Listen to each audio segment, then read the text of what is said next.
Oh shit! You know What's what up? We're live, motherfucker. Oh, you fucker! What's up, everybody? Juice here. Wow, I like how it just gets younger when he does it. Oh I shit! didn't Yeah, know we're- shoot. I thought that was Robert for a minute. Damn. So yeah, oh my God, what's happened? good start to the podcast. We're having fun. So hopefully we can carry this into the discussion.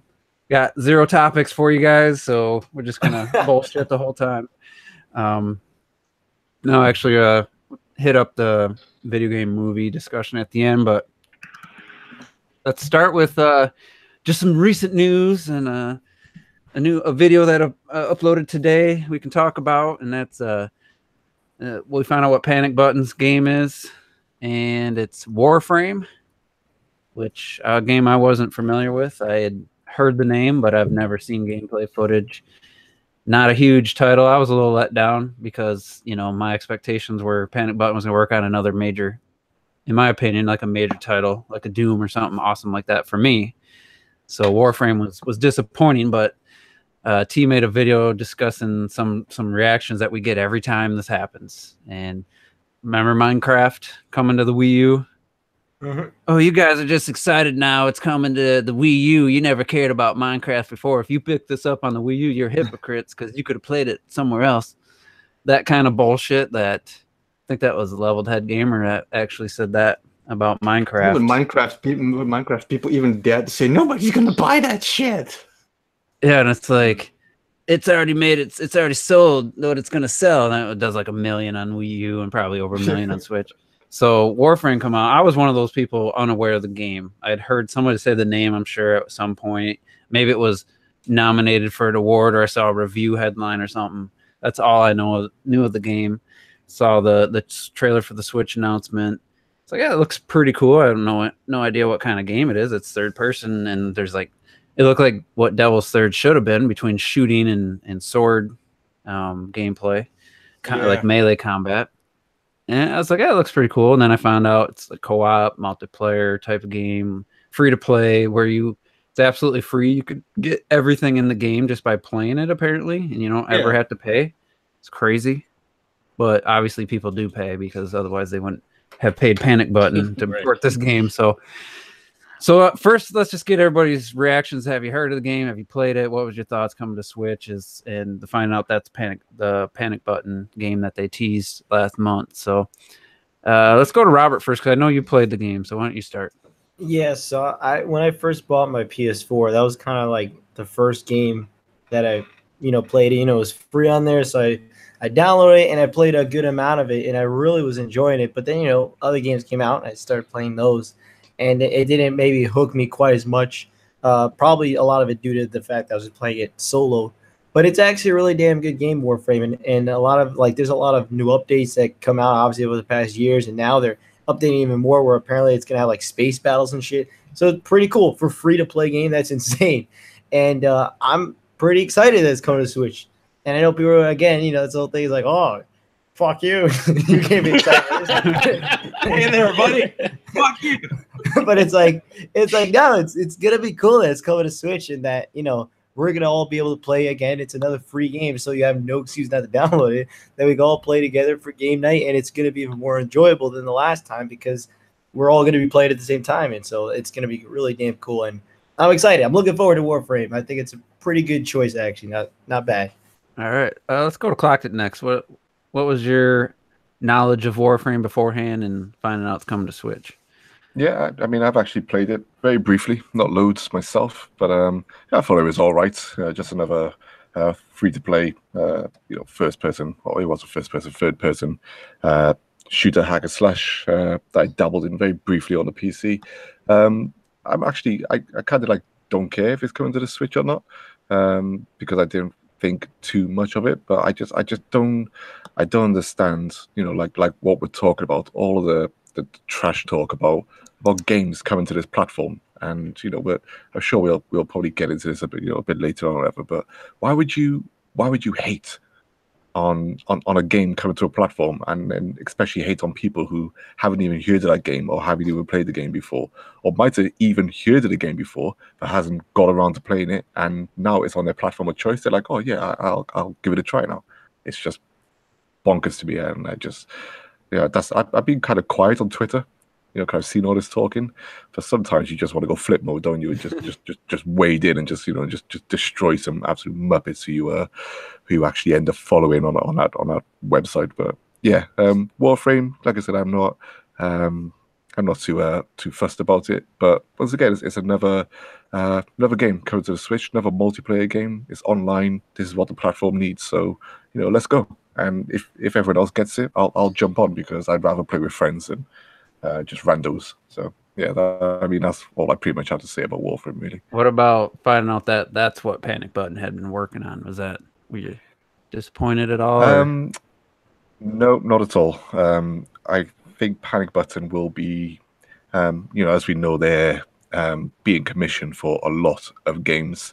So I don't think we should expect them to be doing high-profile games all the time. They need to spread out their portfolio, and especially their studios as well. So what have we had from Panic Button? We've had Rocket League, Doom, Wolfenstein, and now Warframe. That's it, right? Is that everything? Mm-hmm. Yeah. Yeah. So I mean, they already built up quite a widespread portfolio. But the good thing is, all these games are online as well, and they all got single player things, and they are all, in a way, not all of them, but at least they're trying different genres, so to speak. So I think I'll be more interested now in seeing them do something else now, something more akin, something different to like Rocket League, instead of like another PC shooter or something like that. So yeah, I got no issues with them doing it whatsoever. Let's see what they do next. And I mean, for God's sakes, the Switch has been out for what, a year and a half, and they've already helped develop 4 games. These guys are flying. So I mean, the next game I'm sure will come like 6 months down the road or something. Yeah, it seems like they can do multiple at a time, or at least get majority of the games done at simultaneous, and then once one releases, then the other. Because Rocket League and Doom came out like the same week. Yeah, it's crazy. So. All right, what's your thoughts, Terrell? I mean, honestly, I didn't have any real expectations of what Panic Button was working on, because there wasn't a lot of high-profile games. I was I was like, man, I really want them to do. So I wasn't too surprised from what I've seen of Warframe and what I looked up that day or two. Apparently, it's been out for, I think, a little bit over a year. It was one of those games that kind of just fell to the wayside because it wasn't great at launch, and throughout the updates, people have come to love the game, which is cool that we're just getting the up-to-date version. It trips me out, and I just want to make this one point. I know we're going to get into it later, so I'm not going to go too far into it. But I do want to make this one point. We have HD collections of a bunch of old titles on PS4 and Xbox One, and no one bitches about them not playing those during the generation they came out. So why is it an issue for a game that's only a year old to come out later and then people be excited about it? Because it's not like we don't have multiple developers or anything putting out multiple fucking games where people can't keep up with everything. We don't want to do this Second Life shit for games that deserve. Nah, fuck that. That'd be ridiculous. Even though the console that you currently are propping up is a console that has a bunch of fucking ports on it too. So I gotta correct you though. It came out in 2013 March. Oh, did it? Yeah, so it's 5 years old. Really? Okay. Mm-hmm. Didn't know that. Yeah. Anywho. Either way, it doesn't matter either way. Yeah, I don't know. Is this game like a thriving thing, or is it like, hey, maybe if we put it on Switch? So I don't know what kind of popularity this. No, it's super popular. It's done. Yeah, it's done really well. It's still especially on popular. Steam. Yeah, especially on Steam. I think like 16 million something downloads, something like that. Yeah, it's a popular game. I mean, a lot of people play it online on PC. So yeah, just put Warframe in the YouTube search and you'll see. All right, so Retro, thoughts on Warframe and Panic Button? That's the fact, finding out that was the game they're working on. Well, I guess I have a confession to make. With all the consoles I own and the video games and my Steam account, I'm not a real gamer because when they said Warframe, I was like, what the fuck is Warframe? Expose fraud to the never heard of max. No, right? I never heard of this game before, ever. And when I saw it, I was like, it kind of looks okay.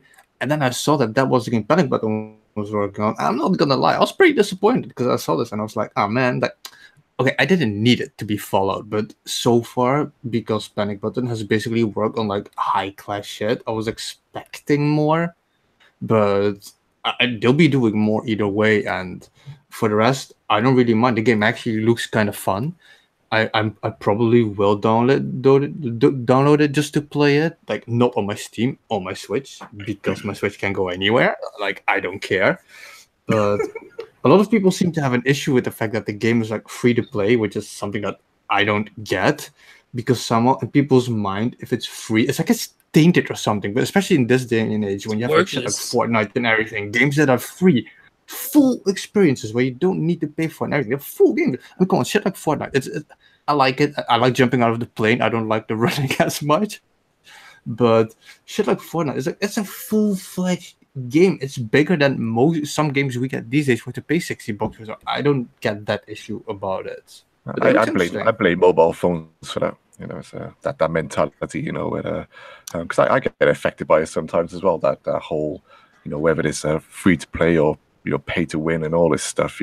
That mentality is being set in now, isn't it? You know, so I can't actually blame people for being a little bit skeptical and stepping back a bit. But I mean, compared to like console games now today and PC games, free-to-play models have really stepped it up recently, and Fortnite is a great example of this. So, sorry to cut you off there. No, I was done already. I was literally done already. Before I get to T, I wanted to point out something like this. I kind of got a Destiny vibe from some of the clips, especially when I heard there's like co-op. Is that fair comparison? I don't know if that's... Yeah, well, I think Destiny got a lot of inspiration from Warframe, you know? Because especially now, it's like, it's weird because like there's these space battles and stuff that Destiny never did that kind of promised, but Warframe's doing it for free. It's weird. Yeah, Destiny's 60 plus DLC season pass shit still, isn't it? Yeah. It's crazy. All right, T, why don't you give your thoughts? I actually did play Warframe. I played it for about 2.5 hours about 4 years ago. And I'm pretty sure it was a pretty different game back then. I played it on my friend's PC. He's a big PC gamer. He kind of, pretty much put me in the PC gaming as far as I went into it.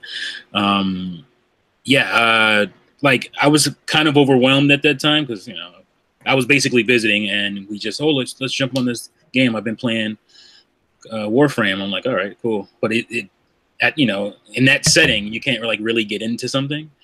And even then, I think it was a lot more bare than it is now. I don't know if that's the case. I think that's the case. It didn't have as much. Yeah, it didn't have as much as it has now as far as the game modes and what you can do. But I had fun with it and just pretty much forgot about it after I left his house. But I mean, it's cool.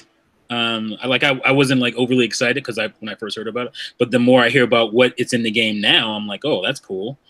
And I'm thinking about Rob said, or that we could all play together. It's something we can have fun with, game nights and whatnot. It's a free game. It's free, and that's another thing. I think that's one of the reasons I dismissed it. I don't know who just said. Was it you? That was me. I think what you got. I probably said it. Didn't I? No, about free-to-play games. Was that Retro? Yeah, that was me. Yeah, especially 4 years ago. It was me. It was me, Retro. Okay, it was me. Guys, it's not a race. Goddamn. My mentality for free-to-play games, especially 4 years ago, was way different than it is now. I just pretty much dismissed them as trash. It's just oh, this is just to get me to start playing so they can start digging in my wallet. So I just pretty much dismissed free-to-play games back then, just outright. So that's another reason I just kind of forgot about it. So, but now that my mentality has changed as far as free-to-play games, and they're a lot better now. They aren't just, wallet gougers like they were back then. There's a lot of content in this game that's free. I mean, everything in this game is free. If you just have to play it, you can get everything. But I'm sure I'll spend some money. But you feel better about it, because there's a lot going on.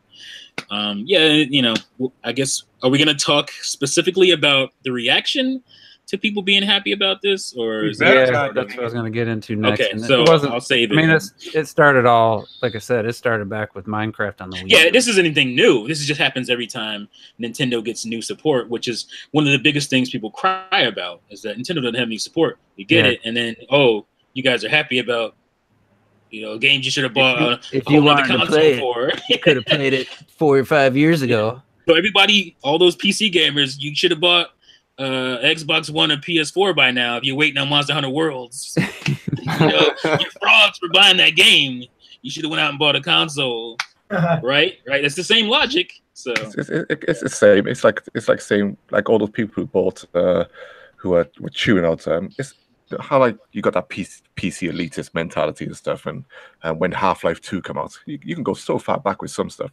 When Half-Life 2 came back on PC, and then most people didn't play it until it came on the orange box on the Xbox 360 and stuff like that, and they were like, okay, fine, now we'll finally play it. It doesn't matter when you play a game. What about all these console dudes who never touched Fallout until Fallout 3? Y'all guys are frauds. You're frauds for playing Fallout 3 because you never played 1 and 2 on PC. Like, it's silly. It's the silliest. Because they're like, you're excited for Bayonetta 2, but you never played Bayonetta 1. I remember Shoki was saying that shit. Which is a fucking lie. Well, it comes with sometimes Bayonetta 1. It's quote unquote Nintendo fans who say this stupid shit. There wasn't a live reaction to me jumping on my chair when they announced Bayonetta 2. I was like, that's interesting. I never played the first game. Then I see gameplay. Like, that looks pretty good. I'll think about it. And they're like, we're giving you the first game. I was like, day one, I'm pre-ordering it right now. Like, that's how it worked. But in their mind, it was like, oh my God, Bayonetta 2 yet? Like, there's maybe some fraud, like, people did that never heard of or played the first game.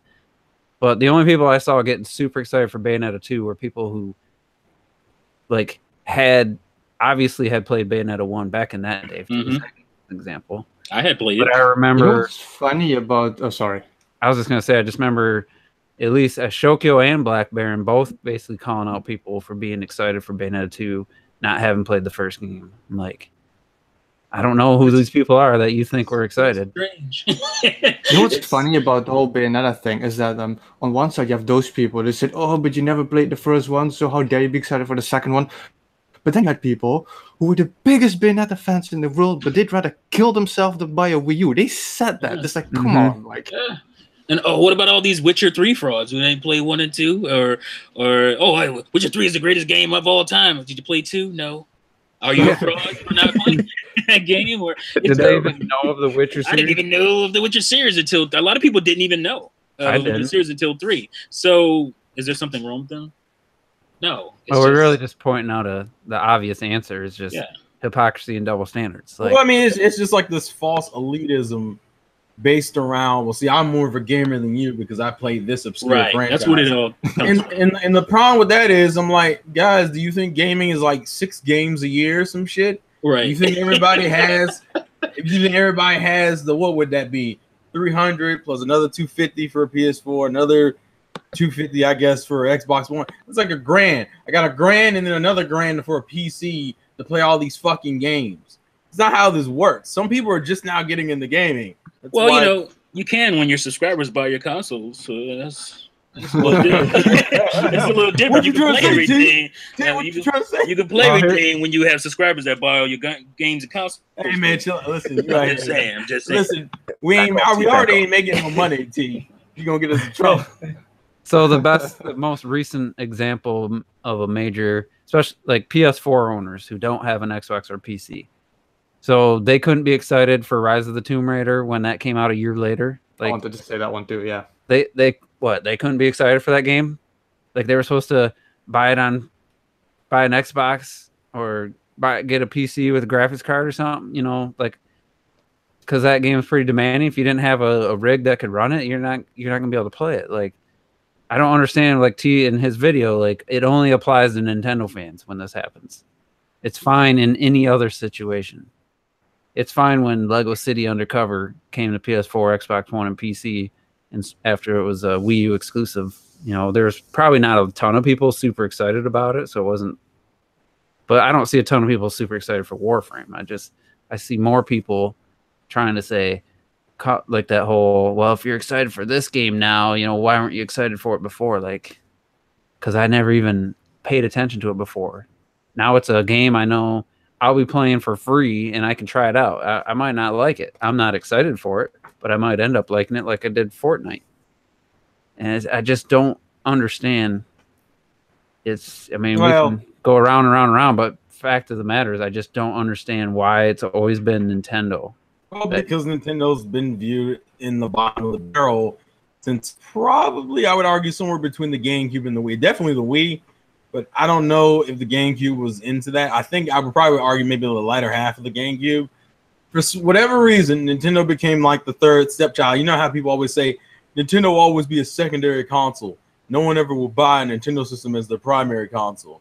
Like you're trying to throw out this weird jab at the company that oh, well, since you guys are like second-class citizens when it comes to games. It's the same thing about how you're not a real gamer if you don't play God of War, but it doesn't matter if you play Mario Odyssey or some shit. Yeah, let's just say hypothetical, never going to happen. T use Mario plus Rabbids, which is a little more possible, I guess, slightly more, 1% more possible than Super Mario Odyssey. But imagine if Nintendo and Microsoft made a deal and Super Mario Odyssey was coming to Xbox One. You don't think Xbox fans that don't have a Switch would be excited, or platforming fans?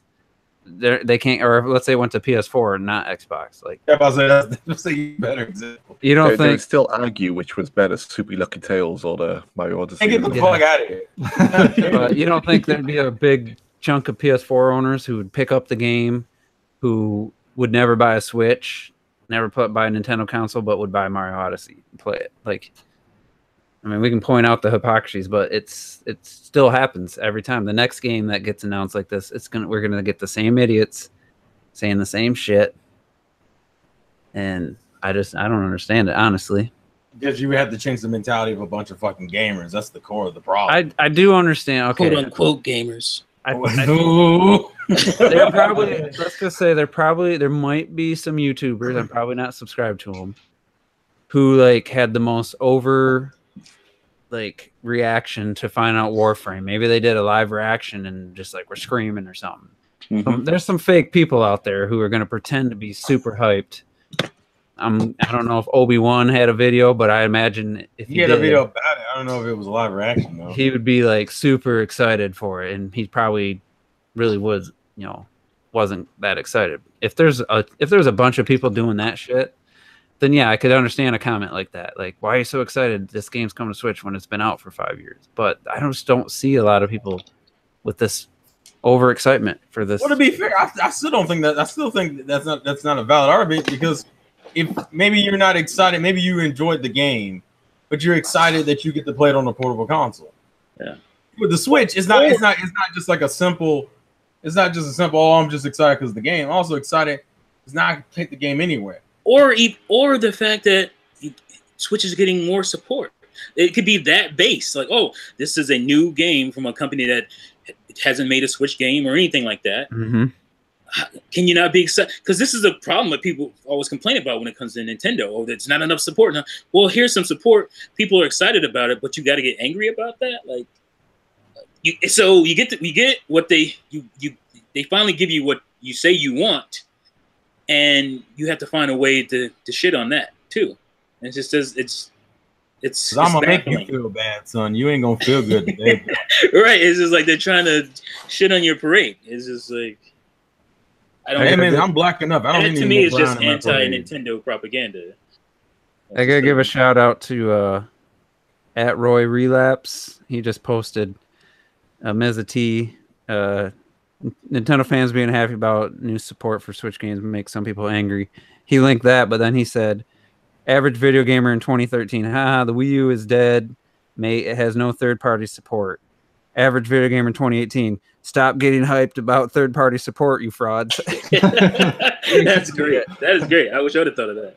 It's like it's so true because all these people said. I mean, Real Gamer 27 was the first person I heard just say over and over and over about the Wii U. I buy a system. I want to play third-party games. Nintendo promised third-party games. They did, and in the first 2 years, they had a bunch, but then it was gone. And everyone said, "Oh, Nintendo don't get third-party support." You know, yeah, the Switch isn't parity. It's not getting every game, but it's got so many more third-party games coming and out already than anyone probably ever imagined. This basically 2018 is the year of third-party games on a Nintendo system. The Switch is mainly third-party games this year. I mean, more than it's way more than mainly. Like Nintendo's got like 5 first-party titles, if that. Yeah. Well, you counting Wii U ports, I guess the number's different, but how can you complain now? Like there's this game of all the games, I guess. I think people would be complaining that it's not the game they wanted. Like it's not Fallout 4, it's not GTA 5. Like that's the complaining I expected. Not people complaining that people are frauds. I'm actually excited that it's not something I was expecting it to be. That excites me more because it's like, okay, well, this opens up almost everything now. Because if this type of game is going to come, like, because one of the things I said way early on was like, I remember them saying how easy it was to port from PC to Switch, and I was like, well, damn, that would be awesome because you get a lot of like quote unquote obscure games that come out on PC nobody ever heard of, and you get to, they have new life basically on the Switch. And this isn't one of those games, but we have been getting like games that are typically on PC on the Switch, and that's one of the big things people like about the crossplay idea, because I can take my, I have this account for this game, I can take it on the go, I can take it anywhere, I can play it, in my living room on the couch without having to be staring at my monitor. Like, so that was one of the things that was cool, and it seems like that kind of stuff is happening, and I'm excited more about that. Not so much the game. I'm sure we'll probably have fun with it, but I'm more excited about the fact that we're going to get this type of stuff going forward. So, and I think at the same time, it's these type of fans. So all these people are coming out saying, "Why didn't you play this game 5 years ago or whatever?" At the same time, they're actually hating on the developer and the game themselves, because in a way it's like they don't want this game to go any further than the PC or anything. It's like, no, you can't release that game on other platforms. What are you doing? Why would you do that? It's like, do you even know what you're saying? It's like these guys now, these developers have finally now gotten this game to multiple platforms. So this game has all the chance in the world to get old and new fans playing on multiple systems. What's the problem? There is no problem. There's really no. I mean, it's another game that has like multiplayer focused. It's a free to play. Like it's even more free to play than Fortnite, because Fortnite is just all you can do is go into the game, try to win. You can't get collectible. You can't get character customization. You can't. It's random loadout every time, or as far as your character. Apparently in Warframe, you can everything. You play the game enough, and you will have everything the game has to offer. You will be able to unlock and have your character create. Like, I guess there's like, go back to areas, and you can like Monster Hunter. If you do certain things, I don't know if you kill creatures or anything, but you can upgrade your armor, which completely changes the mechanics of the game and stuff. Like, all for free. Yeah, you can just go right in and buy a lot of this stuff if you want. But I'm not going to, man. Unless I really got into the game, I just want to support them. I might just give them a purchase just to say, hey, I appreciate what you've done. But if it's just okay game, but we'll play it every once in a while, then I mean, there's really no harm in that. I've been watching a lot of videos on it. It looks like it's pretty extensive as far as what you can do. So it's another online focused game that probably won't use Nintendo's online app. And by the way, that's the point I wish I would have made in my video. Well, not my video about that, but just speaking about Panic Button in general, was that this type of game is another type of game that dispels fake, Nintendo myths and rumors about what Nintendo hardware can do and can't do. Remember when was it those guys who made Destiny? Said basically Destiny couldn't run on Switch because it was like always online. Okay, really? okay, what about that again? Like, Yeah, right. What about Fortnite? What yeah, what about about Fortnite? What about Paladins? Oh, you're frauding, and we just proved it by these games. That's what I love about it, because unlike the Wii U, where we believed that a lot of stuff could come, they just didn't want to do it because sales or whatever. They would say these things, but now because we're getting the games, those things don't fly, and that is another thing that I like too. So yeah? Somebody in the chat saying there's some dudes acting like Bloodborne or Uncharted got ported. Like, are you talking about Sony fans are mad, or are you talking about people who are excited for Warframe like it is a major title? I'm not no, sure. yeah, that's what he's saying. He's saying that these people are going so crazy they act like it's one of their Okay, yep. first party games that came. One of their prized first party possessions. Yeah, I don't remember what game it was, but there was either a PlayStation 4 game or Xbox One game, I think, that was gonna get released on the other console as well. And people were starting petitions to try and stop that shit. It's like, come on, a larger audience getting your game more recognition is the thing you should want as a gamer. But are you surprised by most of these guys are Sony dudes? Yeah, there's some PC guys, but are you surprised by the company that groomed these guys on? We're going to take our ball over here and go play by ourselves. Like, this is the kind of mentality that they groom. So I will say, I want to make 2 points. The first one is the only frauds are the people acting like there's a ton of YouTubers or people on Twitter who are like super excited about this Warframe announcement. Anyone saying that there's so many people that are so excited, they're the frauds, because there's mostly what I've seen is like, hey, that's cool. I don't know much about it, but it's cool. I don't, like I said earlier, I don't see a ton of people just like, oh my god, this is fake news. Like, I don't see that. So I think the frauds are the people acting like there are a ton of people getting all excited. Well, to me at this point it's just hyper sensationalism.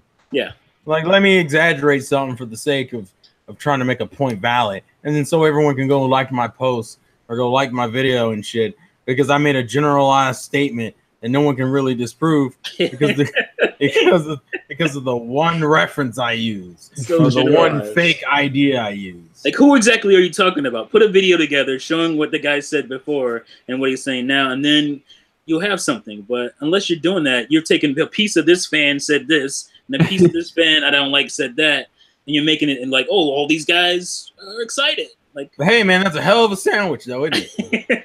That's how we eat all day.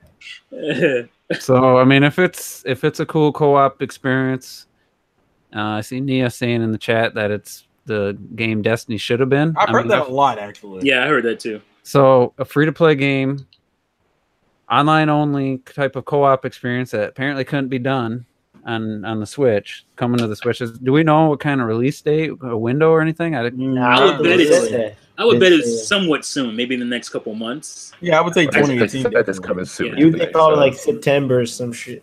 Yeah, a lot of games coming in September. There's a game that I don't need more today. September games, please. There's a game that got announced today. It's coming out in a week, so you never know. Like, yeah, we ain't playing games. Paladins got announced and came out like a week later. Right.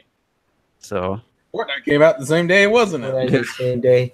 Yeah, Hollow Knight. So it didn't count. T's over here with his technicalities. That's why we can't fuck with this man. Can't count games that got leaked. See, you just trying to ruin good news. That's what it was. It's not new news. That's old news. and then Trying to meet the old me with my new me. speaking of frauds, anyone that ever said that we just live in a Nintendo bubble and never criticize Nintendo, I do want to talk about the Nintendo Online Lounge update to the online thing. Well, before you get into that, let me just say real quickly, you are frauds, because all you gotta do is look at my playlist. It ain't that long ago that I've been criticizing pretty much all year, a video here and there. So that's just more propaganda. So Nintendo reiterated on I don't know if it was that's their online, this website for the Switch Online. Oh, you're talking about the FAQ stuff they updated. That you'll be able to voice chat through the mobile app through a what do they call it, Nintendo Switch Lounge or something. I forget the exact wording. And I saw somebody tag me in something, and they're like, "Oh, I can't wait to see the outcry." And I'm just like, we've we've kind of been set up, like we've known this is coming. Like there was a period where I was just like, yeah, they're rebuilding this thing from the ground up, and then we got that update last month or whatever, and it kind of told me, no, they're not doing much different. So I do want to point one thing out, because I'm a little bit of a wait and see optimist, I guess. Now, if the online lounge works like it does in Splatoon 2 right now, that's an absolute trash like failure. Like that is garbage if that's how they're going to continue with this. But the way that it was left open, if the online lounge basically is what Discord is, and you just your friends list, and you can just, hey, I'm going to chat, and your friends can join you or whatever, and you don't have to be in games. It's like basically Discord. Then I think that's a cool thing like that. But I have no idea what it's going to be. Is it going to be the shitty system where y'all have to be in Splatoon 2, go to the lounge, and then send invites that way? Or can you just, anyone on your friends list, join you in a chat at any time?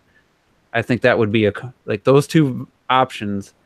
If it's one, people are going to be mad. If it's the other, I think a lot less people would be crying about it and just like, yeah, I mean, it works like Discord, you know? So I don't know. What do you guys think? I mean, which side do you think it's going to land on, and how shitty do you think, or how decent do you think the service is going to be? Troy asked a lot of questions. I saw what you did there. Know what you're The man thought he was gonna sneaky. say. Fucking ninja. I'll go fast because I don't really. I mean it. I honestly don't give a shit about any of this. I just want achievements on my Switch. I don't care. But I think no matter what it's gonna be, people will keep complaining. There, I'm done. Yeah, that's probably true. That's for sure. Next, anyone?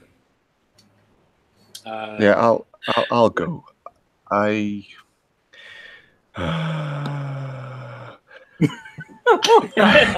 Oh Jesus Christ! I don't even It's like he decompressed.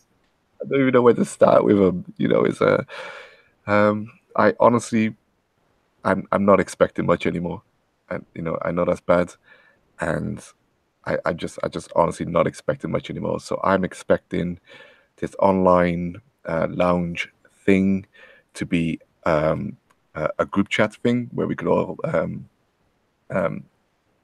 get together, whatever. But I still feel like where we're going to be playing online individual Nintendo games, they're going to have specific online sections for these games that you'll have to go into if you want to play and continue talking with people in those particular type of games. I honestly don't feel they're going to do anything different. Yeah, so you have to go to the NES Classics Lounge, the Mario Tennis Lounge. Yeah, exactly. Yeah, it'll be. And that's everybody how I have feel to it's gonna have be. the game booted up, even though Mario Tennis's friends lobby system's trash anyway. So unless they update that, then I have no hope for. I mean, it's what they've always done with every single one of their games, every single one of their platforms, pretty much, for the most part. And this service has taken. It would have taken close to 2 years to finally come out. And I just, like I said, I hate being negative about them because Nintendo, like in the past, let's not go too deep into that online again, but they can create some magic, and I normally then prefer their online to other systems, as crazy as that might sound. But this time round, they've just, I don't know, I don't trust them to get it right anymore. So it's just more of a I'm just gonna wait and see. I'm not hyped about it. I'm not expecting much. I'm not expecting anything. I'm just gonna wait to see. That's me. I can feel your soul dying while you're saying all that. Oh, it's agonizing. Absolutely. The worst agonizing. part is they delayed it. He's laughing at me. Listen to him. A full year. First they delayed it a few months, and then they delayed it a full year. If you delay it a full year but end up in the exact with the exact same thing you promised beginning, that's the worst part. Like if this had come out, if it had been just the stupid lounge system, the way it works in Splatoon 2, and they launched it and then they changed it over time, like Xbox Live, people don't remember, it wasn't the greatest. It worked very similar to PS3's online, where you had to be in the game You had to be in an online lobby. Once you got into a lobby, then you could talk to the people in that same room, like for racing games or whatever. So it didn't just come out of the gate with what it is today. So I think Nintendo would have got a little bit of a pass if they had just launched it early and it worked like this, and then they continually changed and improved it.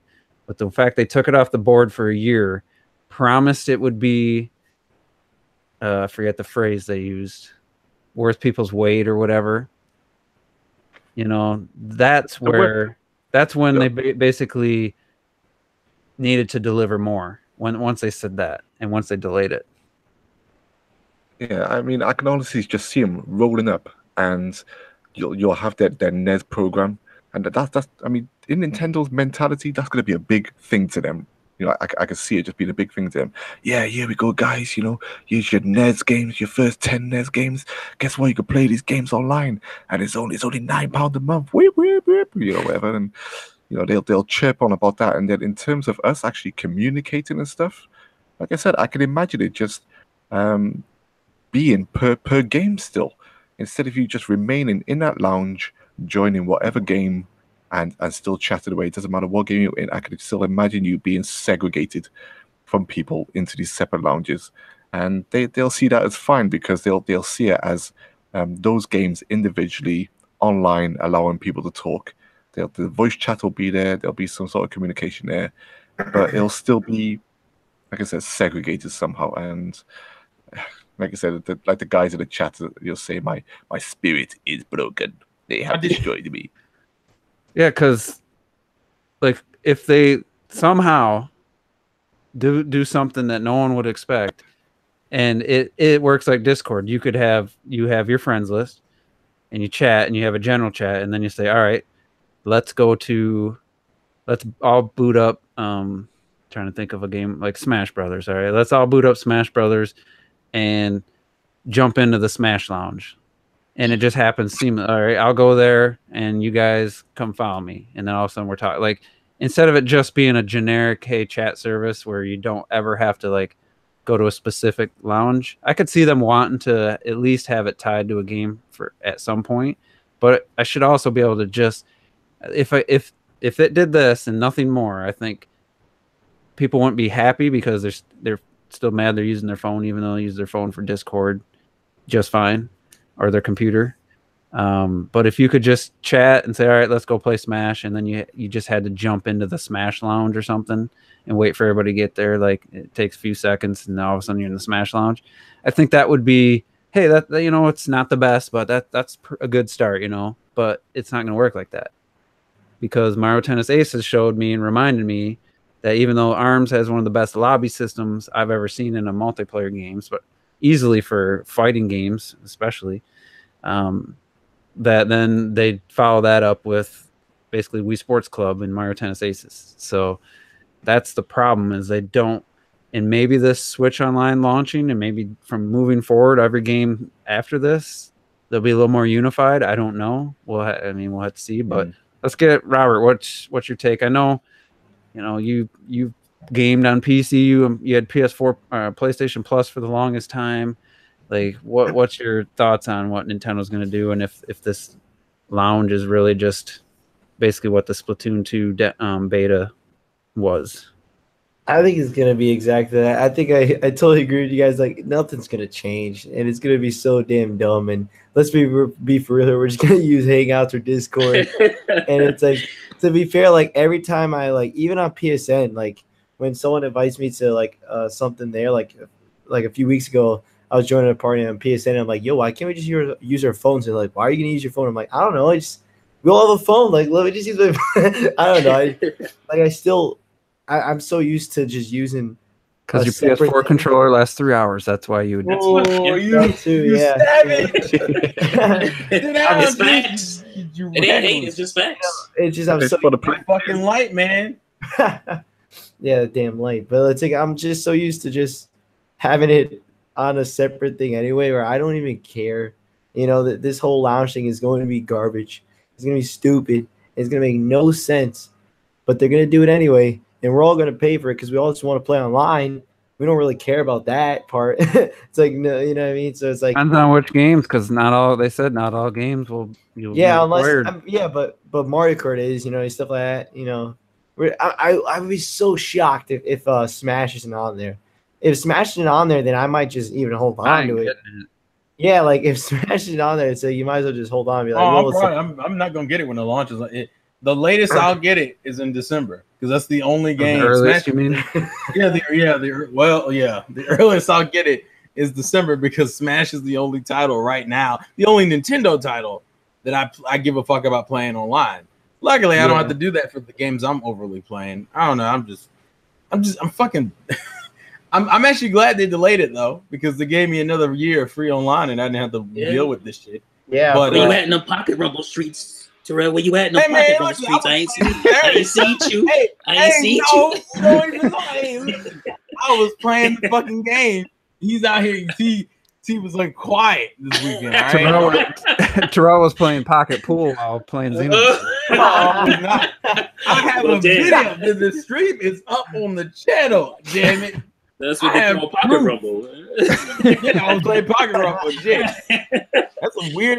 That game was hard. You know, we're not gonna get into that. We will have that fight. We will have. We need to do too. We need to discuss unpopular opinions maybe next week. We could have did it this week. I know we could say forget the video game movie discussion and do. Yeah, because I'm not gonna be saying. He kind of lame anyway. So. You can do the unpopular opinions because Juice almost got his ass in some Twitter fights. People just take your other person's opinion, and just have to try to prove you wrong or convince you. It's no, it's so you are pathetic. wrong. That's not even an argument, sir. It's so pathetic. Hey, listen, when you're wrong, that's how you feel sometimes. How you do that? You're wrong. That's why. Hey, we're not listen. No, you're right. That's how stupid the argument is. I got my Bro Retro goddamn podcast. He knew what was up. Retro's got probably the worst opinion of Xenoblade Chronicles X I've ever heard. So that's fact. I love that game. It's just an empty open He's still in the podcast. He loves Yonder's empty open world, but he doesn't like Xenoblade Chronicles X. See, look at this. We shouldn't. No. Listen. If you get me down to defend I would have had that, I can discussion. Damn it. He could come up with something to defend that. Legit say that Yonder has more to do in the overworld, more to experience than Xenoblade Chronicles X. Because Xenoblade Chronicles X, you fight. Oh, here we go. You fight in Xenoblade Chronicles X, and that's it. Like, I don't need to turn this into this again, but I love the game. I think it looks amazing. I think the landscapes look amazing. I love the mech shit. I like the city ID. I like the open world ID. But besides fighting, you do nothing in the open world. Like, it's just empty as shit. Just like Yonder. Let's just say then you must have missed a lot of the random And side Yonder. quests you'd Okay. find. I was gonna say side quests. You also collect stuff. I'll just say that. Yeah. In Yonder, you can, you walk around, you build a farm, you manage a farm, you go to towns, you do things for people, you can find caves, you can find things in the cave, you can find mini quests, you have all this shit to do, and you can't even fight in the game. It's all Can you build a water plant? Apart from the focus on building a freaking farm, why would you want to build a farm in Xenoblade Chronicles X? I don't know. You find Why all not, that in dude? Xenoblade Chronicles X. There's caves, you find stuff there's in all there. kinds of caves with Yeah, You know what you sites. find in the caves? Monsters to fight. Well, yeah, and then you get treasure. You know what? To There's be also- fair, man you doesn't like guys, combat. you know, it's an unpopular opinion how all you guys hate Minecraft. You didn't get no backup on that shit. Listen, I don't hate. I'm indifferent to Minecraft. Yeah, Minecraft, the overworld of Minecraft, which is I guess the whole game, is It's fine. way more to do than any other game, basically ever. No, I mean that's Minecraft a is a fair argument. glorified chat room. And look, it's not like listen, I can't do the Yonder comparison because I haven't played Yonder, so shame on me. I know, but as far as Xenoblade X is concerned, as a person who has put in an insane amount of hours into Xenoblade 2, and I played a good amount. I think Juice might have more hours than I do in Xenoblade X, but I think he was the only one out of our group. It had like 220 or 240. Yeah, I think I was like around 160 or something. I wasn't too far off from you. Good, but the point I'm making is Xenoblade I think Xenoblade X has a good art direction, but the only thing I really give Xenoblade X over Xenoblade 2 is like maybe its landscapes, and it has probably the best side missions in the game. Like, that has the best side missions. It's literally the only two things I like over. Maybe the landscapes. I say maybe. I love how Xenoblade Chronicles 2, like, you see all these cool Titans, like, and all these cool their necks and their tails, but you can't go to a lot of that shit. So it regressed a little bit. But anyway, you say that, but there's a lot of nooks and crannies, and you find out how well designed these areas are. Let's move. Let's finish up with the online and just say that I don't care if this was the most amazing online system. If you go out and buy a headset and you can plug it into your Switch and USB, but I'm still gonna use my phone and Discord and Hangouts. Like, it doesn't matter what it does. Well, I never fucking use. I'll say, for me, I never voice chatted to begin with. I rarely use it on the PS3, and the reason why I use it more often is because of you guys. So even if we had it on Switch, I wouldn't fucking use it anyway. It just pisses me off because it's just another fucking bullet in the gun that everyone tries to shoot Nintendo with, and it's something that they can change. Like, see, the point you were making before about if they should have put it out earlier in its weird broken state now and then improved on it, it wouldn't have made a difference, because even though Xbox Live, started off rough as shit too, that was in 2005. That was over a decade ago. Like, you can make they're still trying to get this shit together, whatever. It's 2018, and the best Nintendo can do is, well, you can talk specifically in Splatoon 2 when you're in an online match in this specific situation, and you have to send the request, through the game to your phone to send out everyone else. There's no excuse. I'm not. There's no excuse for a company that let you download games on the NES to not be further with this stuff. It also to me, it counteracts the whole point of the Switch. The Switch is all about this freedom to play anywhere you want to go and any way you want, but I can only talk online in these specific compact situations. It doesn't make sense. That ain't any fucking sense. I don't care, especially if it's only Nintendo games. That I will not pay for that shit until nobody's asking them to reinvent the wheel. The wheel has already been out there. I want them just to make the bitch. They won't even make the wheel. The motherfuckers out here with some straw and some string talking about, look at me, I'm rolling it up. Rolling it up. Okay, all right, guys. Good job. At the end of the day, I don't care. I'm like you. I don't care, but I still. At the end of the day, I don't care. Go ahead. Right. I don't care. But I do recognize that this is stuff that they should have right by now. Yeah, it's just dumb shit that you should already be doing. Yeah, the fact that they still got development teams doing different things with how they're online. Yeah, we don't even have consistency between games. Did we learn enough from the Wii? Like, that debacle, what happened to the online with that? No, to be fair, there's only really one or two good Wii online games. And the crazy thing, I just meant handing it off to somebody else, and now that sounds a little smart. And that's why it's all shut down now. That's a little bit too smart, son. It's almost like they don't have the communication between the teams, and it's like, Buki, the Mario Kart 8, which has a pretty good. You can see your friends. Hey, they got a flag next to them. They're online. You can just see if you can join and it tells you what they're playing. Yeah, I want to join. Red Knight, he's playing just global racing, and then they come out with ARMS, and that's freaking amazing. Oh, I can see all of my friends when the game was out and popular. I see everybody's playing. Oh, he's playing Party Crash mode. Oh, he's in what the friends called? I forget the exact phrase. Oh, he's playing there, and there's room. I'll go join that.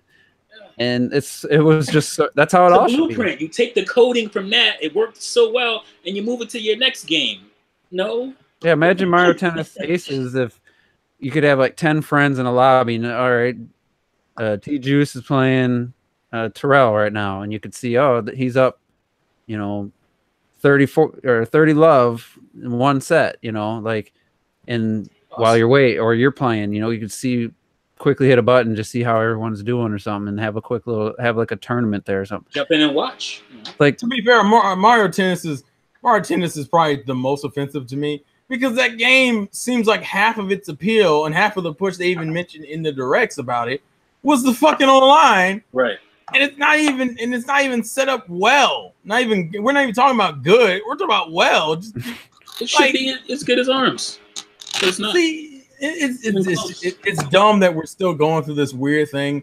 See, Nintendo does that whole thing where they let the developers make their own games, which is cool, but there should be a ground rule for online games. If you're going to put online in your games, you need ground rules. I was just about to say that. You said that last week. No, I sorry, cut you off. I was going to say, you said that last week, and I was just about to say it. And we kind of touched upon it just now as well. It's like the rest of the consoles and their games, they can somehow find ways to work together. But with their online, every single game is individual by itself. And I haven't seen any change or any moves forwards in that direction. And like you said, Mario Tennis is the perfect example where, once again, brand new online tennis game. We've had all these great online experiences. They're still all separate, but they're all great. But then you get something completely different with their next game. And I honestly don't feel like they have this online division. They don't have one. They don't have one. They don't. I know they don't. What about the the new president, though? Was he like 40 years old? You think there's any chance he'll have some influence? Yeah, maybe. But it's like I hope so. Even in September now, when this stuff comes out. Yeah, I was going to say, even when September comes out now, are you expecting it all to be perfect, all to launch together, exactly how we want? Hell no. And that's sad because what they want isn't that great to begin with. Yeah, we'll get scraps at the beginning, and then there'll be scraps throughout the Switch's lifetime if we're lucky, and then my heart will be in my throat just with their next console to see if they start again. Can you imagine that? Yeah, that's the worst thing. The new online system. We've gone through 3 different types online for Nintendo already. Yeah, where's the Nintendo Network ID? Why didn't they just keep that and build upon it? Like, it makes no sense. Yeah, I don't understand what the fuck they were doing with that. Because we got the My Nintendo connection and the Nintendo account. Oh, that's cool. But even transitioning from Wii U or 3DS to Switch, it wasn't like you got anything out of it. Yeah, you got your 3DS. You have a profile, which you could tie the Miiverse together, so they can do it. They tied the Wii U and the 3DS together, and then they said fuck it and went and started over again when we hit the Switch, and it was like, guys, why even go through the effort? That's why I absolutely love playing Fortnite, going back and forth between PC and my Switch. It doesn't matter what platform I'm on. It says Terminator Juice all spelled out. It doesn't. I don't have to use my profile name for my Switch, T-Juice, to play Fortnite. And you guys, or anyone who gets, let's say a just random person gets killed by me, it's not T-Juice. Like, what the fuck's T-Juice?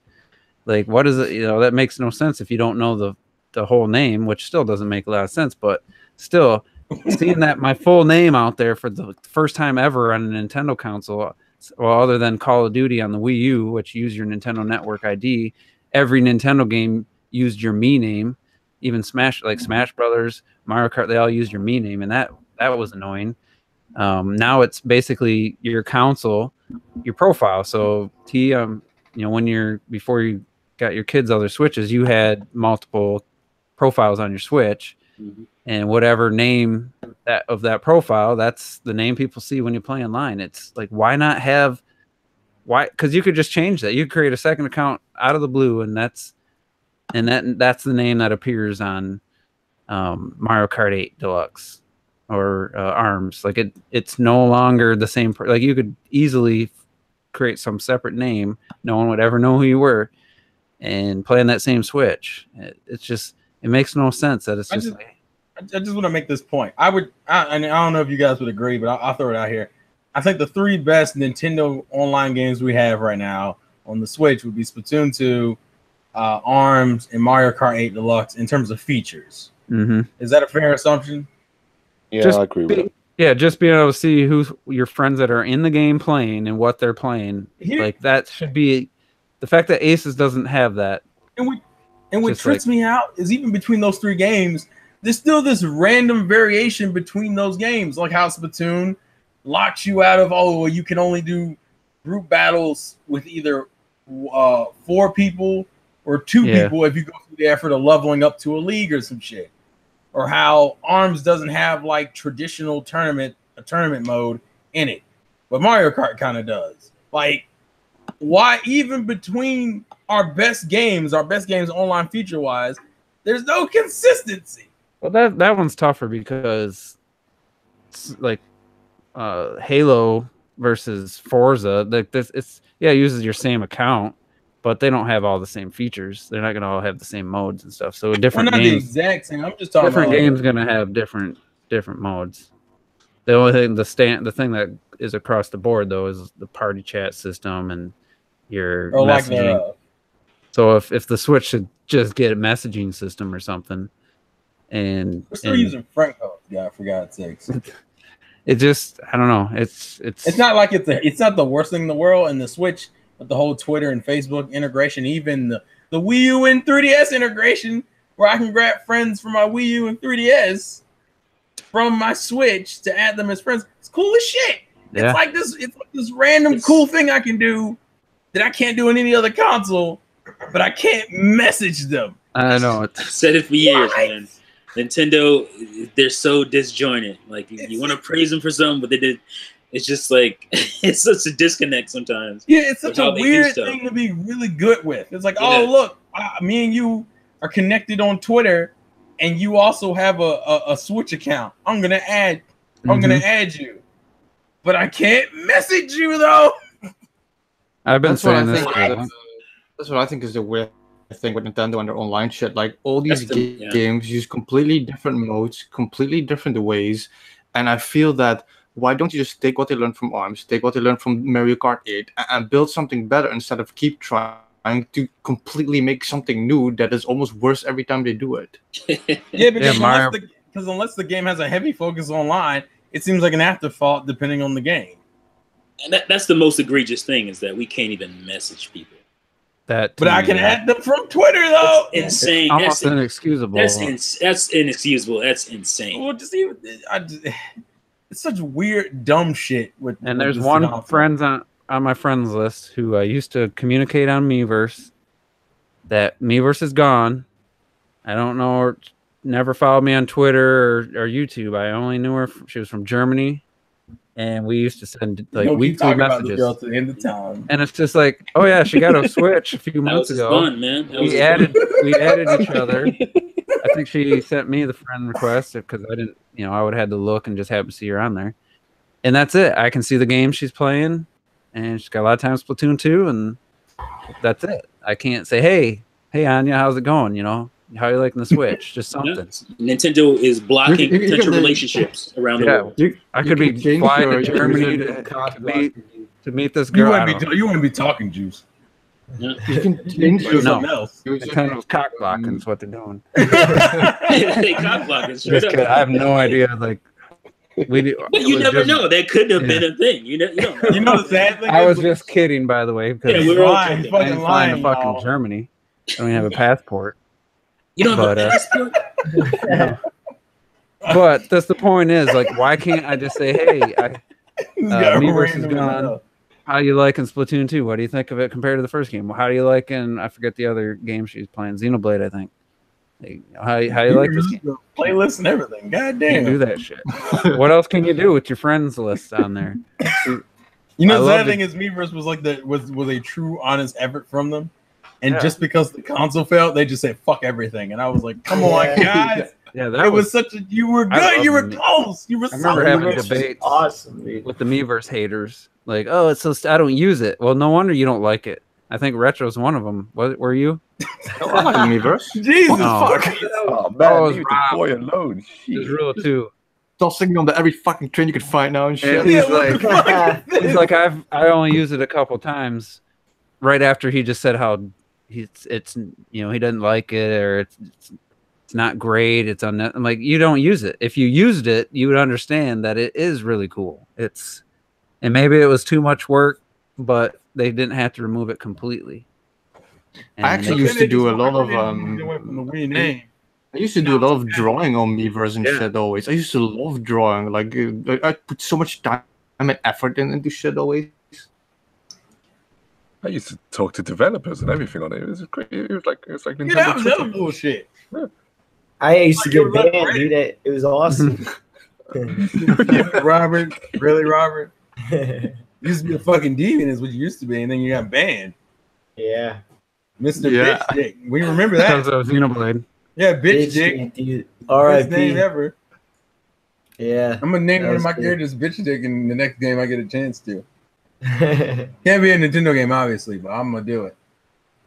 And then we didn't even bring up, which we brought this up a couple weeks ago, what Fortnite's doing on the Switch already. Yeah. Free.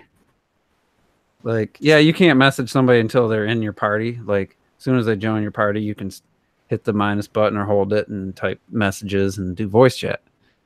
So it's pretty basic, like, compared to other systems. But once you get in that party, to be able to say, hey, I'm on Discord, or hey, you want to chat, I'll plug in a mic or something. That's there. You can invite people, you can join.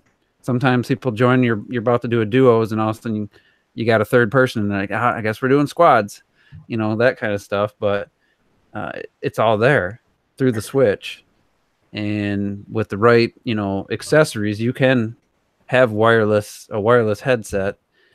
I don't like that because I don't want the game volume to come through the headset.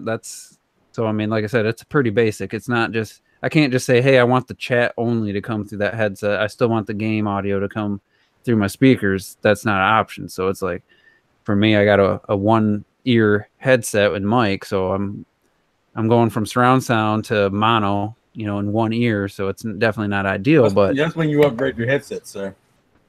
yeah, I never had to, because I never had the game audio coming through just the chat audio. So Right. not perfect, but it's something, and it really shows what where Nintendo should be and how the Switch can do it. So there's no fucking reason. Well, we knew it could do it. The Vita can do it. The Switch can do it. Yeah, the DS could do it. So yeah, how the fuck do you do a built-in mic on a handheld? But I had to wait. I've been saying that for a long time. All right, so here's the final like point or question. Nintendo Switch Online. We'll have months to trash it more. We've gone quite a bit, but Super Smash Brothers Ultimate. How do you think the lobby system is going to work? Is it going to be a carbon copy, just like Mario Kart 8 over Mario Kart 7 is basically a carbon copy, but little improvements? Well, Super Smash Brothers Ultimate, will it be carbon copy of what Wii U did, where you just, hey, I see my friends online. Oh, he's not playing Smash though, or oh, he's playing for fun, and that was it. And then you just create a lobby and hope people joined. I think it'll be the same. You think it'll be exactly the same? Exactly the same. I really do. Yeah, I give Sakurai a little bit more credit than that. I would say I think it's going to be improved. I think I don't think he can have much to do with that part. I would say if he doesn't, that's even better. I would think that's fucking Bandai Namco. Also because even Kid Icarus on the 3DS ain't great online personally, and Smash 4 wasn't bad. It just had a lot of weird quirks about it that got on people's nerves. So even if it is but I'm leaning towards it being revamped because, like we've been saying, Nintendo's never consistent about their own lines over games, except for very few specific situations. And I think they're going to go ahead and revamp Smash's online. Whether that's good or bad remains to be seen, but I think that's what they're going to do. That's what I think too. It's what I said earlier. They're going to do something, once again, completely new, taking nothing into account that was good from before, and even sticking to some of the bad shit. Yeah, we're probably going to lose some of the modes we currently had in Smash 4. I think perhaps they will actually surprise us, not like in a massive way. But I mean, they didn't they didn't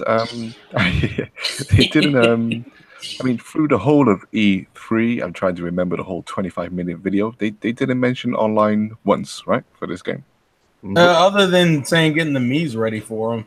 That's all I heard. So which means that they're building up the online reveal for the game for another time, right? Whether that's going to be closer to the launch or September or whatever.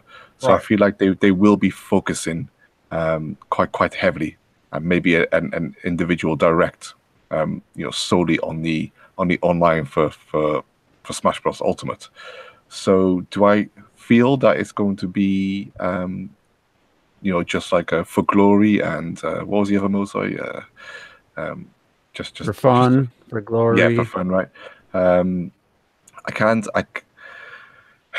I can't imagine that too many different modes, but in terms of the actual online structure itself, I have hope that it will be better than the Wii U, because like you said, with the Wii U, it was just see who was there and hopefully be able to join up with them. But I do feel that we will get something a bit more robust, as Reggie said, when Smash Bros comes along.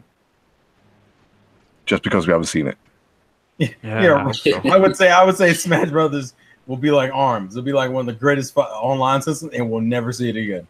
And it'll piss everybody off. Fuck! I mean, the whole thing is with this. We don't know how they talked about a long time ago, which they haven't. I don't think they've updated it. The app will let you set playtime, like, hey, let's all play tonight, 8:30, something like they mentioned that in the beginning. They haven't mentioned it in over a year. Like, that was really the weakest part of Smash's online, was just for some people who wanted to play, let's say someone on the friends list who they didn't know on Twitter or whatever, like I just gave the example of the Anya.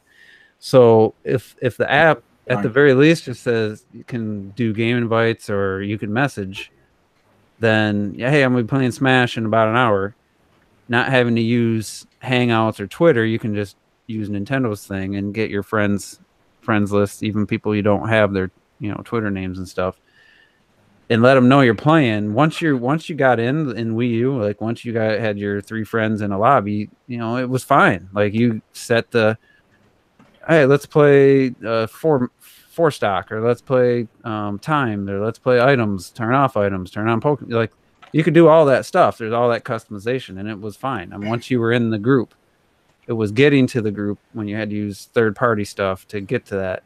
They could just relieve that part of it, even though you're still using a third-party device in your phone, so it's not that, I guess, big of an improvement. But I think that as long as it has an easy way for you to, like, send a game invite or something, however it works, then I'd be fine with it not changing too much, because I think once you got in that lobby, it was actually pretty good. So I guess that's my sense. Anybody got any other thoughts on it? No. All right. I do want to tumbleweed there. I do want to say one more thing. One more thing. We all love the 3DS. We all had 3DSs. So if you didn't get Resident Evil Revelations on 3DS and got excited when it got ported to your favorite console, you're a fraud. Just like Revelations 2 never was on a Nintendo system. It comes to the Switch. You couldn't be excited. Even though I only played that game for 2 hours, I still haven't got back to it, but I kind of want to. But the other thing, I guess, related to the online is Turtle Beach just announced, because of Fortnite kind of opened the door.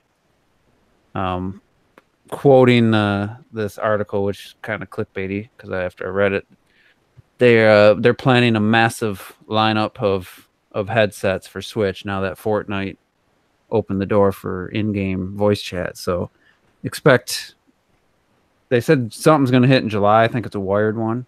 But expect a pretty decent wireless option to be available. I would think by the holidays, if not sooner, to work on your Switch for a game like Fortnite, or if Paladins. I don't know if Paladins has it, but I think there's going to be a few other games going to do it. So I mean that's good for you can get some decent quality, and if I don't have to run a 15-foot cord across my living room, if I wanted to use it.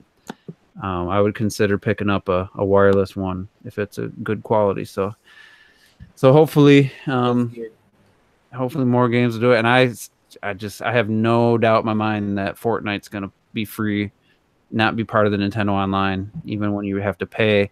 If you don't pay, you're still be able going to be able to play Fortnite. I just wholeheartedly believe that, because I think it would be too difficult for them, Nintendo, to say, no, you got to lock that behind our paid service because it's the cross-play thing. And I think it's going to be free and not be part of the online, which is another weird thing, because I think if you just do it and you force everybody to use it, then it's going to get utilized. If you make it an option, we're not going to worry about it. We don't want to use it. I would disagree. I think it's better to do it the way, if it's the way we think it is, which is that only Nintendo titles are going to be the only ones really forced to be the online service. To me, that's great, because A, that forces Nintendo to consistently put out online games to constantly justify their service, and B, it's now an option. I don't have to use it. Yeah, but I think that's the wrong mindset, because then you're not going to get a lot of people to buy it. And if their focus is, hey, we're going to pull some NES, we're going to get Super NES games, then they're focusing on the wrong thing. Like, that's the wrong, like, people, yeah, that's a nice benefit if everything else was right.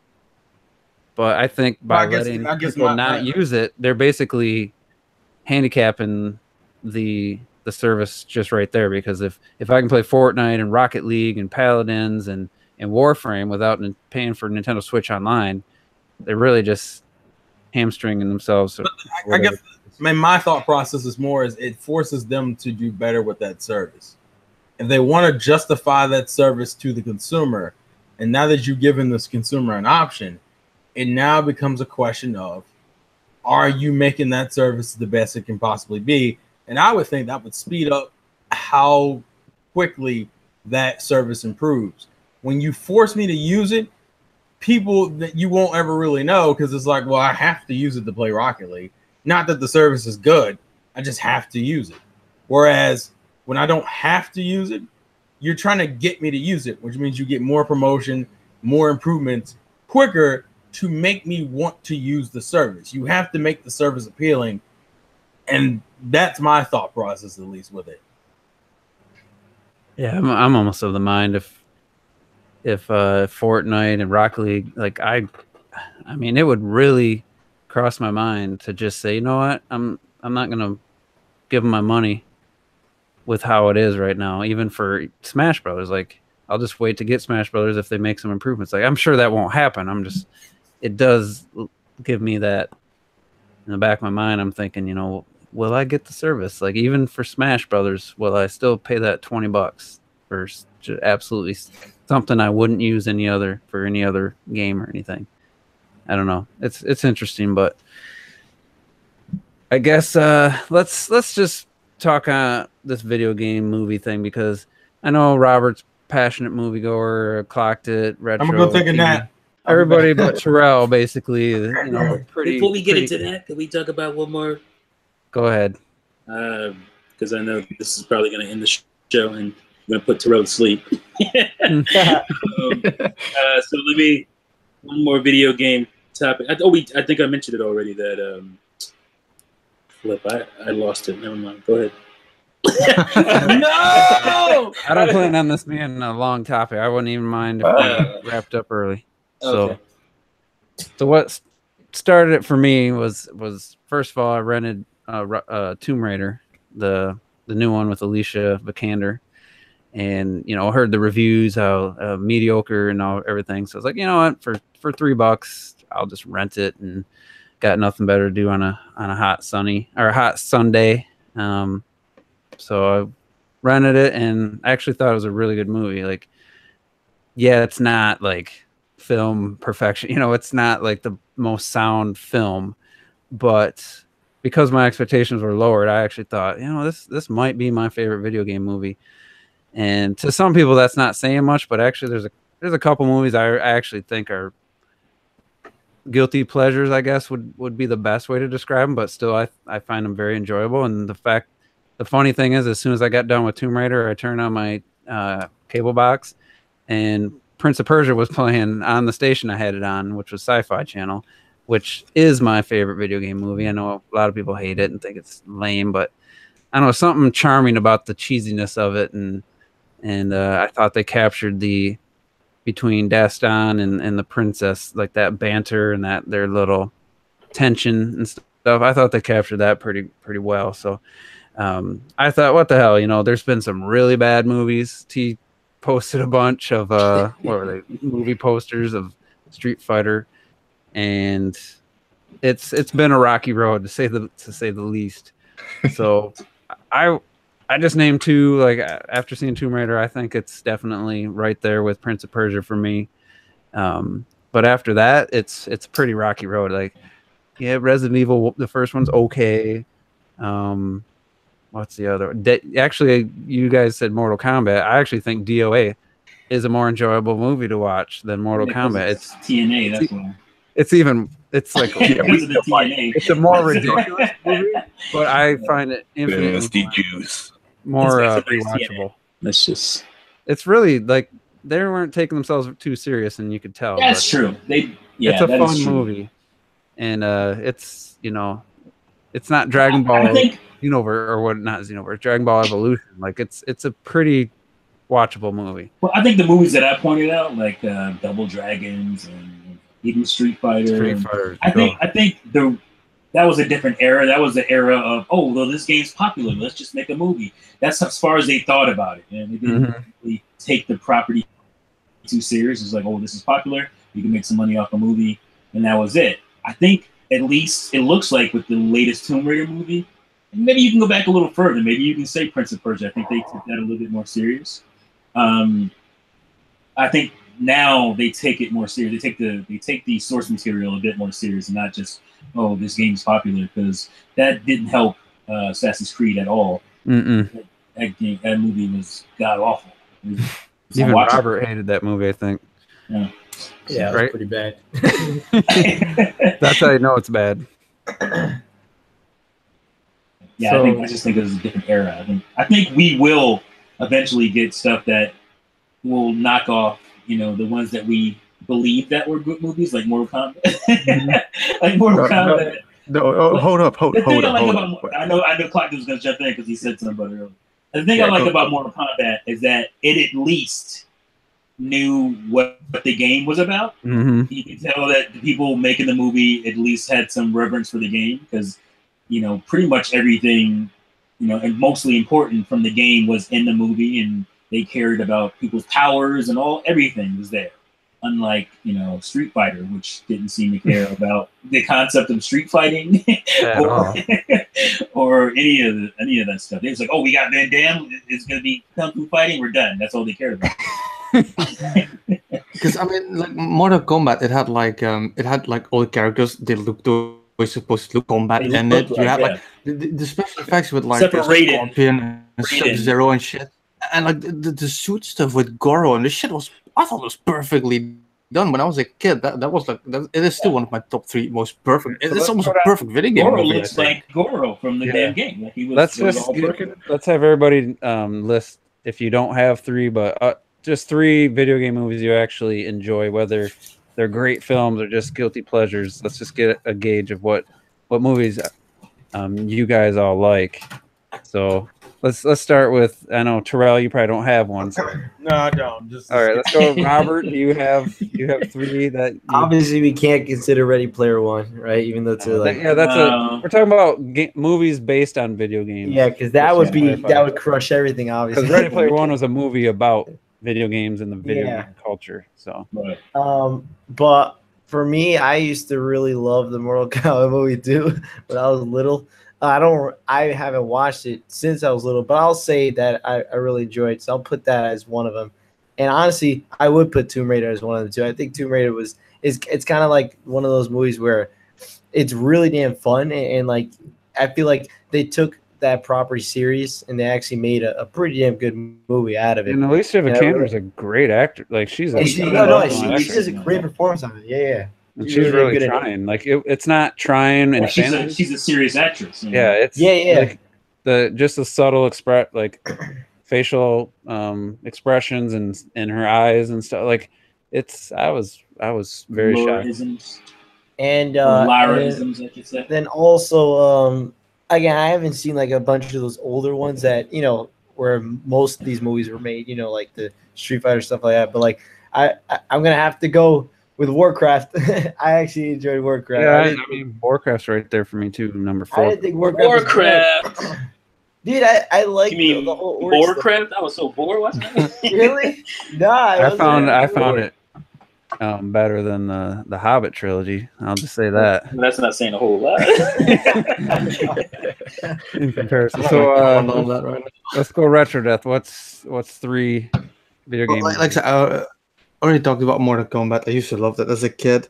Another movie that I thought was perfectly done, that I thought was a great video game movie, is Silent Hill. I think the first Silent Hill movie was excellent done in portraying the city and the horror, and it created like the nurse characters perfectly. And I the forgot end about was a bit over the top, but I think it's right up there. And another one, and nobody ever agrees with me on this, and I don't care. Mario Brothers. I fucking love the Mario Bros. Movie, man. When you're a kid, you know, when You you're took a mine, kid, you bastard.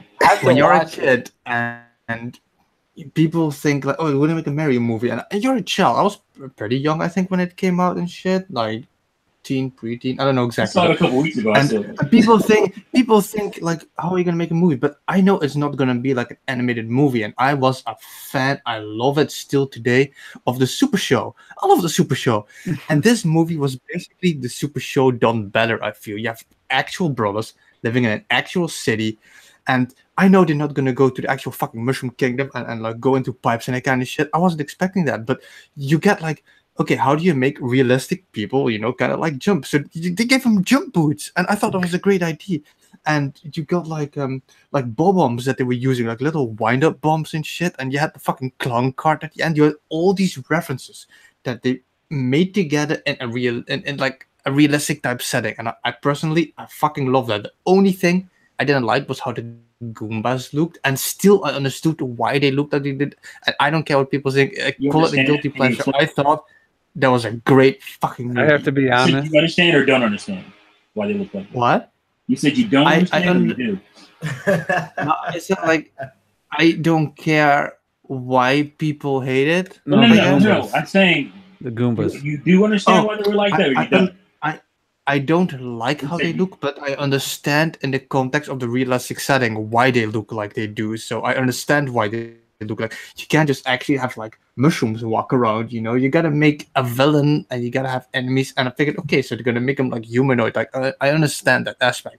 And the funny thing is, I'm rewatching Angel right now, the TV show. I love that shit. Yeah, I actually like that. At one point, there's a monster in there that looks like a fucking Koopa Troopa version of the Goomba. Like, if it could have been like a Koopa Troopa. And like, I just like that campy aspect of it. And I think it could have not have been done any other way, because else you're going to get what we're going to get in the future. It's an animated movie, and that's not what I wanted. Well, I mean, so you I got like that movie. Dark Crystals. You had a lot of movies using puppets and stuff. They could have tried to do an actual Mario movie, but it's like I said, I was a fan of the Super Show, and this was a movie of the Super Show. Basically, I feel, you know, with like the actual setting in like the Bronx. I think they lived, some shit like that. yeah, you know? I get it. And I gotta Brooklyn. confess, Get it I'm right, never- but it's Brooklyn. I've never watched the movie. I've only seen small pieces of it. So I even as a kid, I knew better than to even try to watch it. So clocked it. Why don't you give your 3? Yeah, so I know we're talking like live action here, but you know, if I put my hand on my heart, the best video game movie adaptation is Street Fighter 2, the animated movie, which is freaking fucking awesome. It's so good. But I know we're talking live action. Yeah, live action.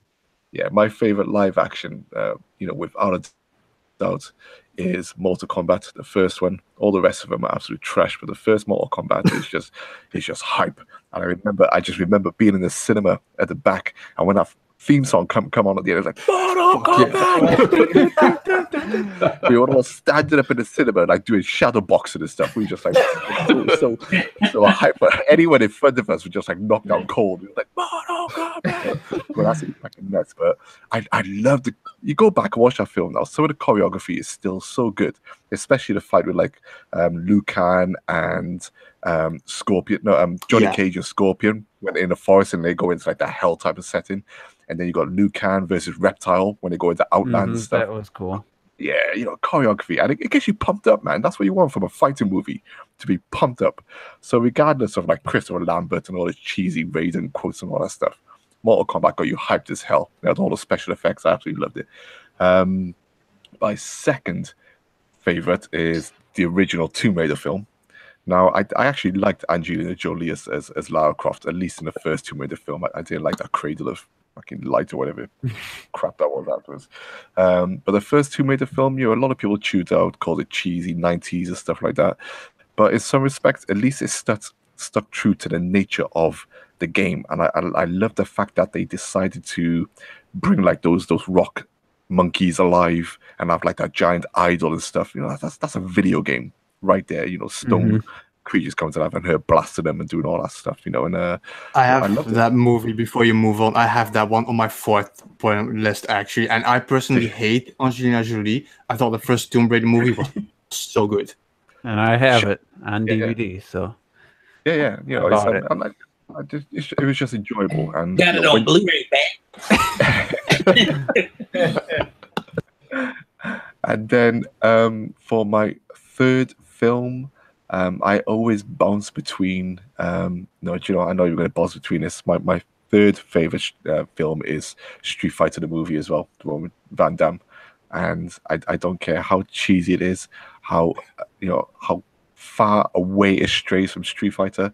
I love Jean-Claude Van Damme. I've loved him since I was a kid.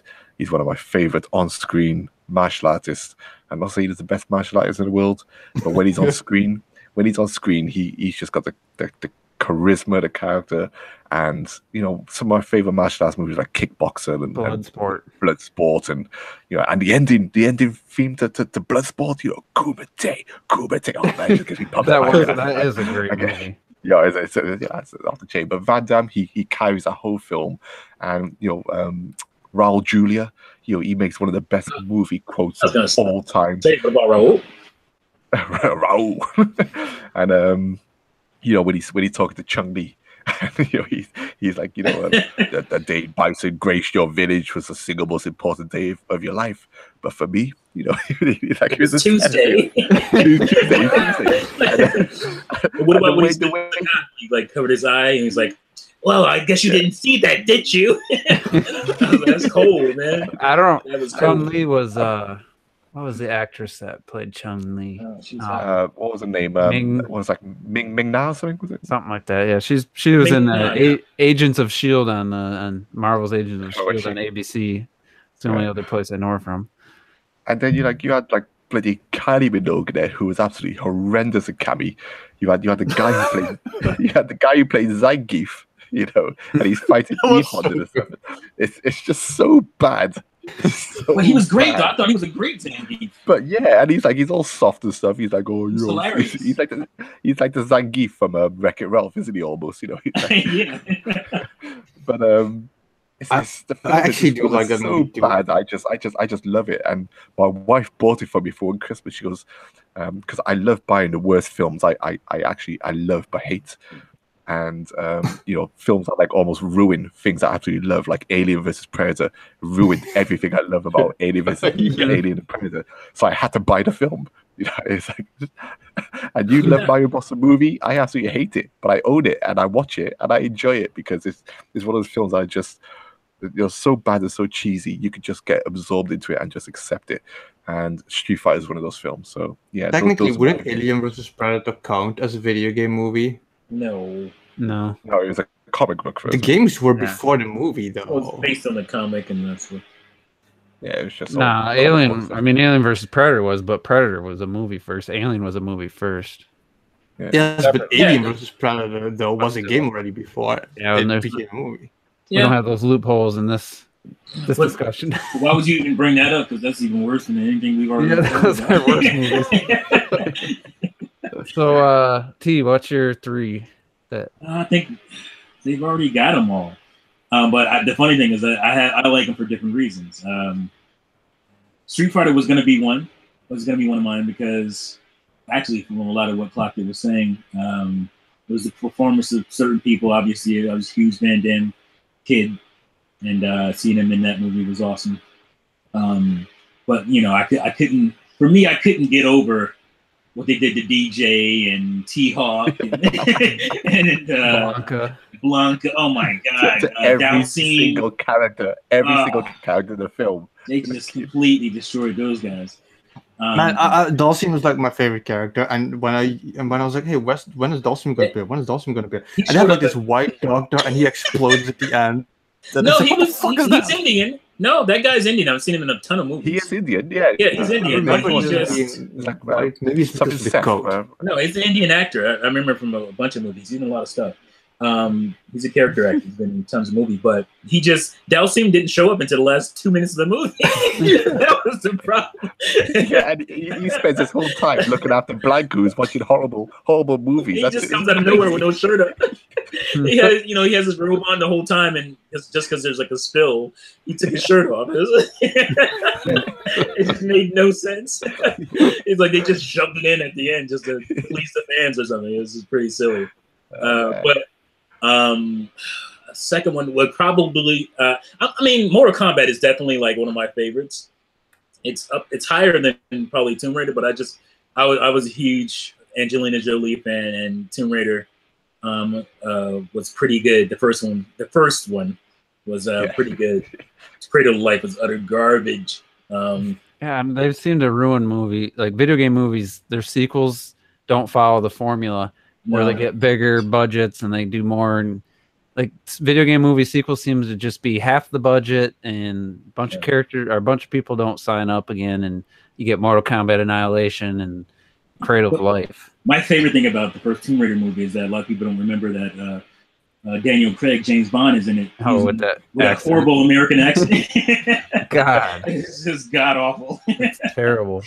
Why would they make him do that? He plays a love interest. Why can't he just use it? She's British. Why can't he just use it? It didn't make any sense. Stupid. She's American, putting on a British accent. Right, she's American, British accent. Putting on the worst. It's like opposite day. What the hell is that? It's so I could. Go ahead. No, go ahead. I was just gonna say I never liked her little wire work in that room training, then it turned into a gunfight. And her push-up bra, fake boob bra, was a little. It's funny they've cast two different women to play Lara Croft live action, and neither of them have hips. It's like, what? Like, it ain't easy to do, and she have to be able to act. Yeah, I know. That's a lot you're asking them to put together. But Alicia Vikander, she's absolutely a beautiful woman. Like like, she's not curvaceous or anything like the. Yeah, see, that's the kind of stuff like I felt terrible now after the fact because I was giving Gal Gadot all kinds of hell saying she's too small. Like that's bullshit. We don't do that when it comes to guys. No. Like we only do it, and that's just not fair. Like we shouldn't. But she did get absolutely like in shape. Yeah, she did get in shape. Like obviously, you should see the beginning of the movie. She's like kickboxing. She's still got Wonder Woman from the comic books. Oh yeah. What I'm saying is, we only do that, when it comes to women, and that's just bullshit. We shouldn't do that.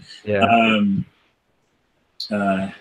What was I gonna say? Oh yeah. So my final movie would be also Super Mario Brothers. It is a guilty pleasure, but it's for a reason that it's pretty funny to me. I love it for everything that's not Mario related in the movie, which is almost everything, because other than like people's names and shit, they didn't really care too much about the world of Mario.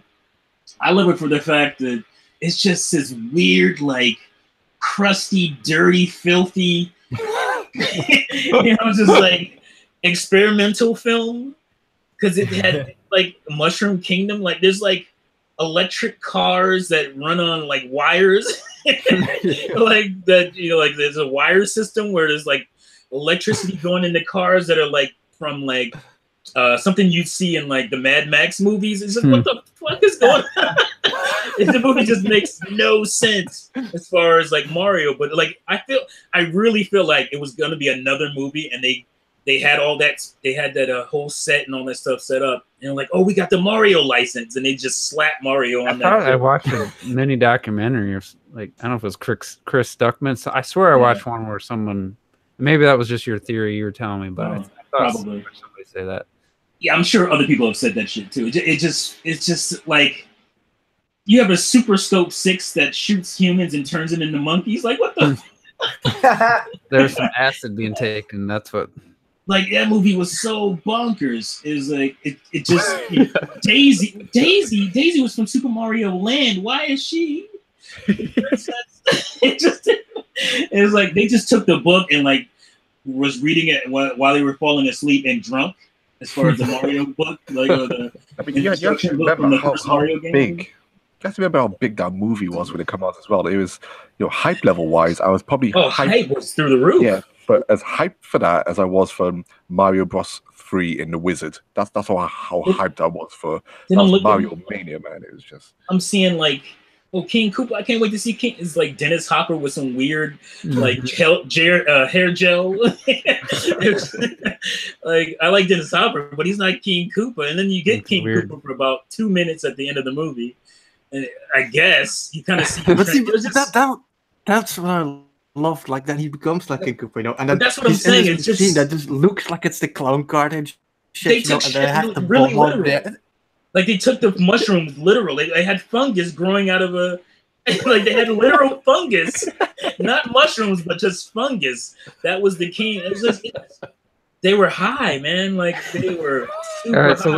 let's talk about one of the biggest flaws with these movies, and you were just touching upon it. But think of Resident Evil. The whole series, other than the second movie, I think why do they not even try to follow the story of, let's say, Resident Evil? Like, why not be in a mansion and have a horror movie? Like, why do this futuristic, like Matrix? I mean, I think it was it before the Matrix? I can't remember. They just try to do this. It was after the Matrix. They try to do this like flashy, like high tech, weird ass movie instead of follow the Resident Evil storyline. Street Fighter, nothing to do with the movie, really had nothing to do with the games. There wasn't a lot of story in the games, but DOA, they just basically, hey, you've been invited to a tournament. Like they tried to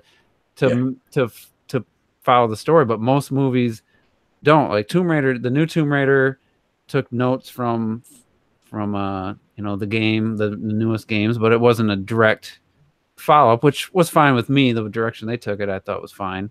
But most video game movies, and just think of Final Fantasy, The Spirits Within. Like what did Final Fantasy fans think of that storyline? Out of nowhere, had nothing to do with Final Fantasy. Why the fuck do these studios get these licenses and not? I mean, yeah, it's not guaranteed success, but that's one of the things I loved about Prince of Persia is they basically followed the storyline. Like, well, Final Fantasy, that was Square themselves, so they had nobody to blame. Yeah. So that's a little different. Why do you think they don't follow the storylines of video games? Why do you think they just take the property, use some, like, they didn't even use in Resident Evil, they just made up a new character. And that's easier. I'll tell you why. Because they're afraid that, it's too much like the game. That's the main reason they don't do it. But they got to realize not everybody played the goddamn game. For one, and it's the director as well of the Resident Evil movies. He's done so many. Well, yeah, that guy. The guy's a hack. Yeah. Have you seen House of the Dead? Oh. Have you seen that? I've not all of it. No. That's not the same guy. That's Uwe Boll. I'm just saying, in terms of going, completely off the radar. House of the Dead is just batshit crazy. Would they have a $50,000 budget for that movie? It's so bad. It's so bad. Yeah, Uwe Boll has made awful, just god awful video game adaptations, and he keeps getting money for it. So I have a feeling isn't there an Uncharted movie confirmed? I thought they cast. Yeah, it's an Uncharted young Nathan with Drake Tom Holland. Yeah, Tom Holland. Yeah. Now, what are there 4 games, and then like they could definitely kind of blend a couple games maybe together in storyline. I really have a feeling they're gonna just make a brand new storyline, which I guess for the Uncharted series might be okay as long as you have all the characters. But I haven't played all the games, so I don't know which one would be the best one. But for The Last of Us, there's already a story there. Like that's the best part of the game, really. Like why wouldn't you just use the story? Other games like Street Fighter, there isn't a story. But I've never understood why they don't just follow the storylines. It's for the first movie, especially, just follow the storyline that's already there. Like, I'll go see it, because even though I know the story, I still want to see it in live action, see like a big budget movie for a game I like. But they don't do that. That's usually the director's fault, because you have a guy who's okay. Everybody knows the game. I got something better. I got a better story to tell than the game, and they just don't want to be associated with just copying what the game has done. And at the end of the day, that's what you need to do, because that's what everybody wants to see. So, and you have to work with who the films are. Sorry, Retro. Retro. Go ahead, Retro. I was just gonna say, like, the idea with Uncharted is that I don't really have a problem with the fact that they want to make the movie. I think with Uncharted, it's actually kind of easy. It was like the first Tomb Raider. You have to go on an expedition. Okay, you don't need to follow the story too much. I think there's enough to make it seem like the game either way. I just have a problem with Tom Holland. I mean, this kid just came out of fucking puberty, man. I mean, when you have like Uncharted, I see like this like rugged like 40-year-old guy with a beard and shit, kind of, like. No, he's playing young in character. He's playing young Nathan Drake. Yeah, see that I don't like at all. Then the prequel shit. Okay, then I can agree with this, because there's gonna be flashbacks. You're missing. Yeah, it's gonna be maybe like flashbacks. Gonna start. He's gonna be flashbacks, or he's gonna start off as young. Yeah, but then he's not really gonna play Nathan Drake. He's gonna play young Nathan Drake, who's actually gonna be Nathan Drake then. Apparently, unless they change something. And the only reason they mention it because he's Spider-Man. That's the only reason they mention him first. They didn't even mention who's actually going to be playing the Nathan Drake. See, that's the problem, because then it becomes misleading. That scares me more than the actual anything. Audience of these movies, which is the gamers. These movies technically are made for gamers, and then if you change it up so much, that's like what Juice just said with Resident Evil. I kind of like the first. It's on fifth place for me, Ken. I like the first Resident Evil movie. It was scary. It was good. They were kind of in a house, But after that, it's like they moved away from the gamers and they just made like shooters for the mass audience out of it, and that is the problem. They jumped from Resident Evil 1 to Resident Evil 5. Well, they tried exactly. The second movie tried to follow the storyline of Resident Evil 2 pretty closely, but at that point, they didn't have much of a budget and it was pretty cheesy, and they didn't have the special effects. So they tried it, but when you got low quality actors and low budget, it doesn't matter. For the first movie, a director trying to turn his wife into an action hero. Yeah, like just think if they would have had a mansion and actually filmed it, like, I mean, even the Texas Chainsaw Massacre, the reboot with Jessica Biel, the parts in the house and stuff were pretty damn creepy. If they could have made a whole movie take place in a house, I mean, I'm not saying it would have been great, but definitely would have been Resident Evil, and not this Matrix wannabe shit with this hack of a director. That's somehow he did make a decent movie with Jason Statham, Death Race, it's an okay movie, but for the most part, I mean, that's why I like the Mortal Kombat movie, and so many people like the Mortal Kombat movie so much, because in the games you have a little bit of background story, and they took that and they used it, and you have a arena, and they took that and they used it, and the characters and the moves and everything that is in Mortal Kombat is in that movie, and there's nothing else added to it, and that's what makes it such a good movie. That's the problem why some of these movies suck, is because they don't think about the actual people who played the games. Yeah, wasn't it the same guy who directed Resident Evil movies? Who directed what? That directed Mortal Kombat. No, I don't know. No, it was that was Alien versus Predator guy. The first one. Alien versus Predator is the guy that directed Resident Evil. Wes Thomas, something Anderson, whatever his name is. No, I'm messing up with Tom. Paul W. S. Anderson. Paul W. Anderson. Yeah, that's.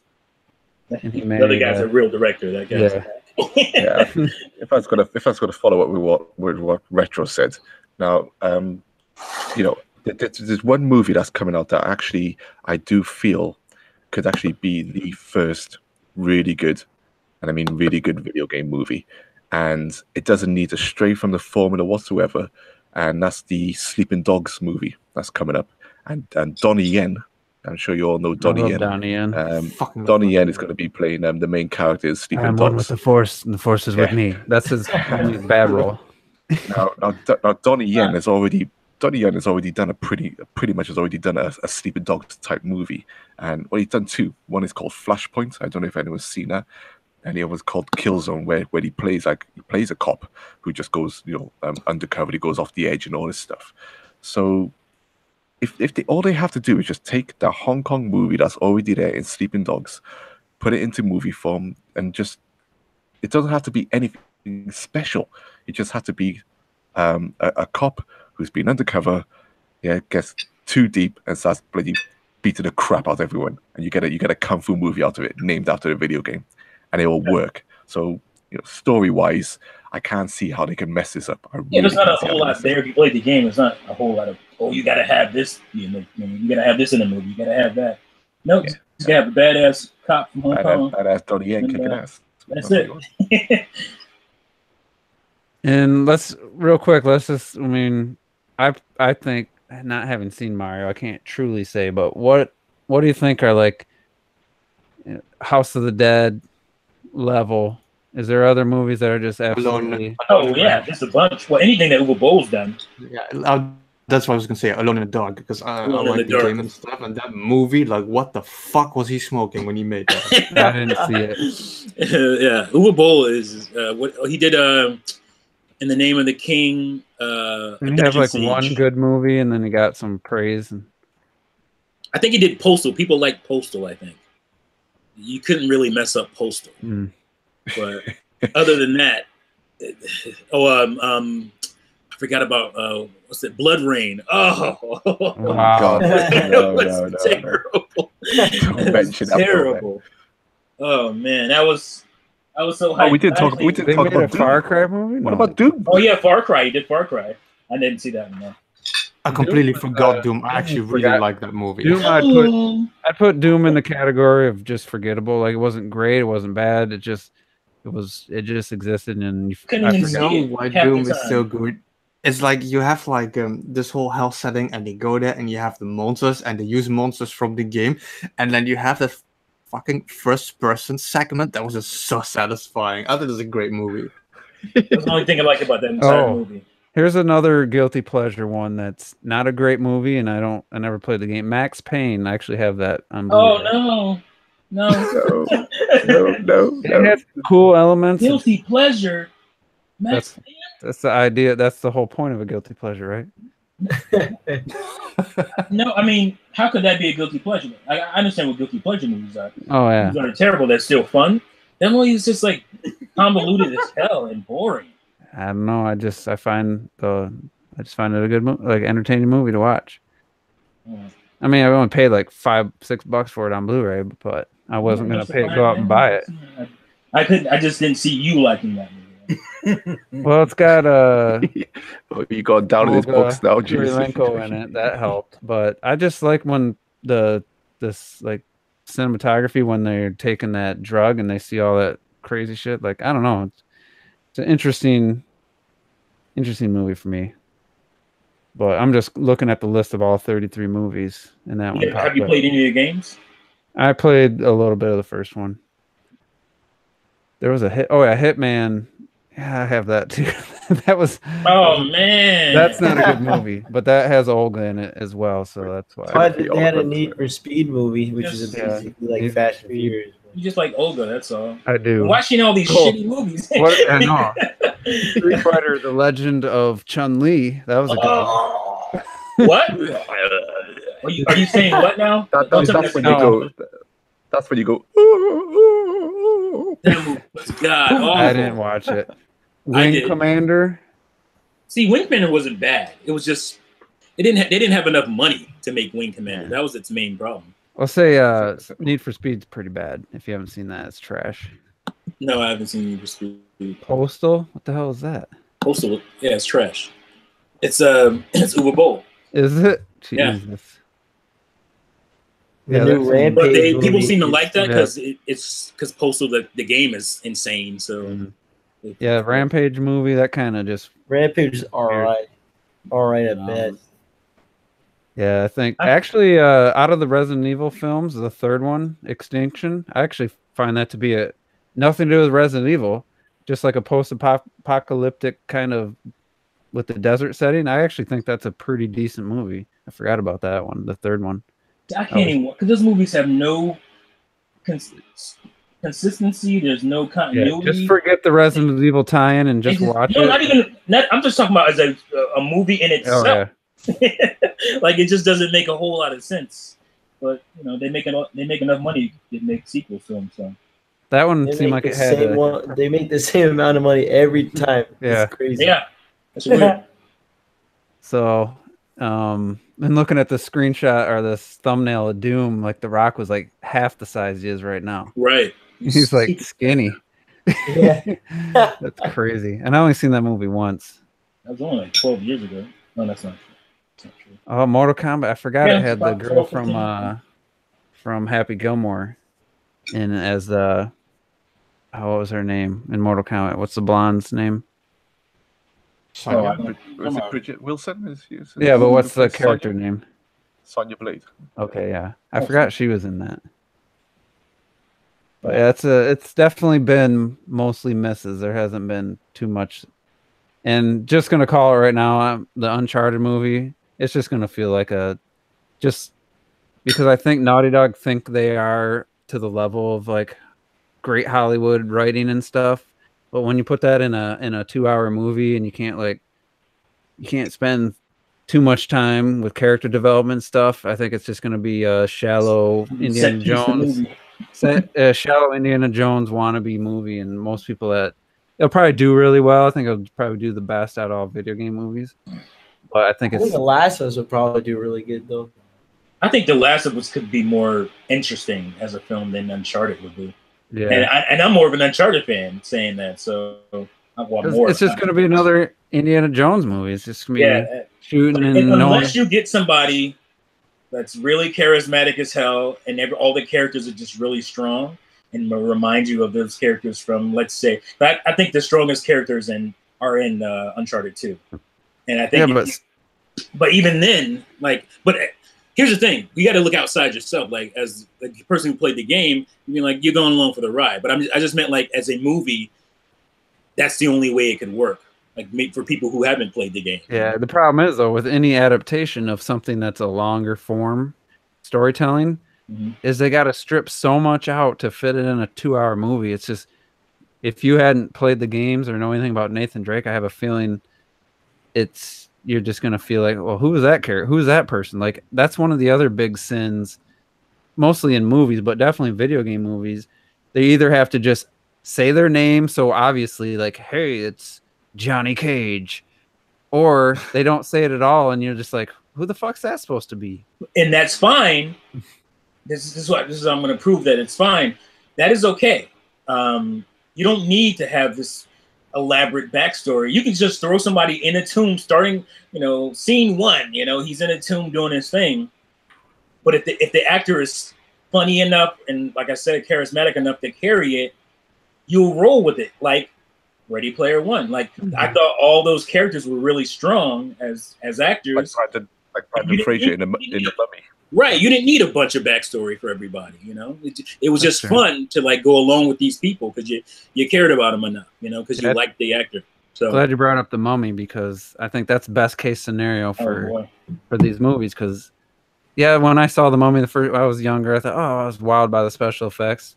But years later, I just appreciate it for a really fun movie. Right. Brendan Fraser. It's a fun adventure film. I love the first Mummy film. It's great. Yeah, it's a great movie to watch, and that's the best. I think best case scenario for any of these video game movies is just to be fun movies. They have to. Well, at least that kind of movie. I think The Last of Us, you're gonna want more story, more delving into it, more emotion to it. You definitely want good chemistry between the actors for Joel and Ellie. It's got to be. It's got to be convincing. It can't be The Last Airbender, and not. That's not.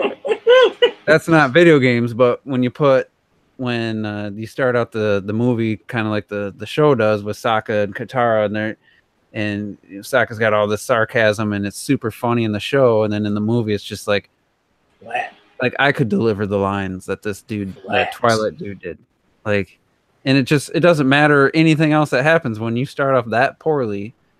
And then you jump through all this character building and just jump way ahead. Like, I think that's going to be the problem because you can't make a 3-4 hour movie. And these games, Uncharted has 7 hours, I think it is, of cutscenes. Yeah.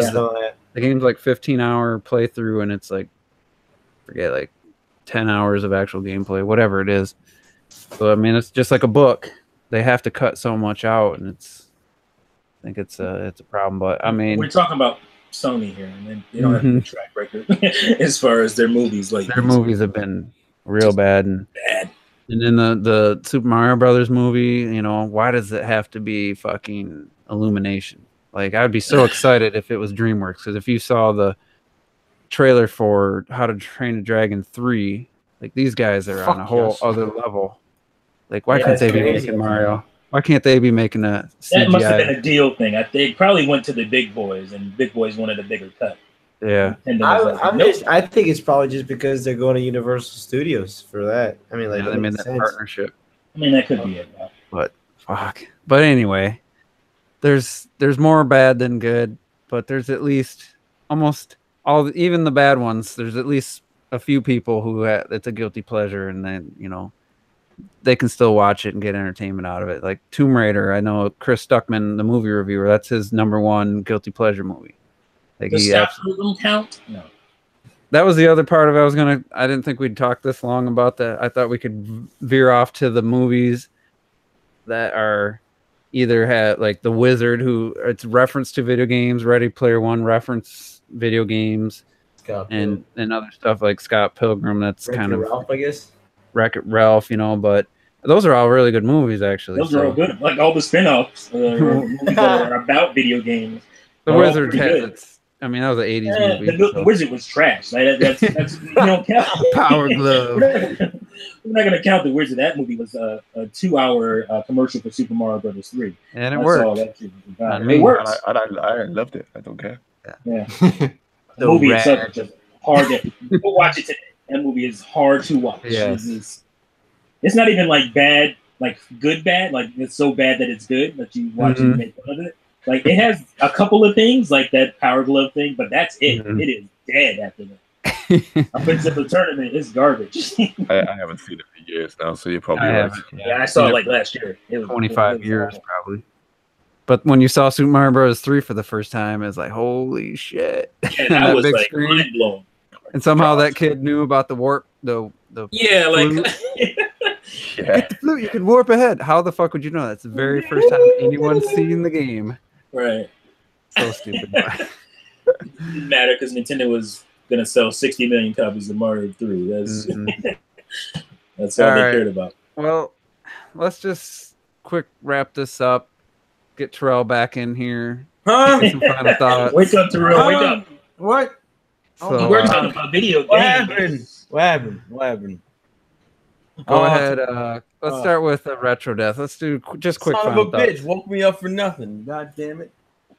Okay, just very quick final thoughts. It's actually a lot of fun. I like it that we still did go onto the movie thing because we almost didn't, and I was actually looking forward to it. It was a lot of fun to finally be able to like properly defend the Super Mario Brothers movie. I'll just end up by saying that Darksiders 3 finally has a release date. November, I think it was 27th. So I'm getting my PlayStation 4 finally, so they can play that shit. And I'm so excited for that. And I'll just leave it at that. Nice. I wanted to come to Switch because I'm a fraud. Like, I feel like T said that on his way out the door. Man was like, I'm about to go buy me a PS4. You fraud! It is legit the game we're buying a PS4 for so that we can play Darksiders 3. Like, I'm not even lying. That is why I'm getting it. I mean, there's other games you can pick up for $10. No, yeah, there's a lot of games I want to play on it for sure. There's more I'll be buying, but it's that's not buying it. God of War probably $10 by then, so pick it up. PS4. All right, let's go to Robert. Okay, so video game movies are kind of bad. They're mixed, mostly bad, but you know what? You get a few little good ones, and I'm hoping next year with Detective Pikachu. Hopefully that'll be good. Don't you dare!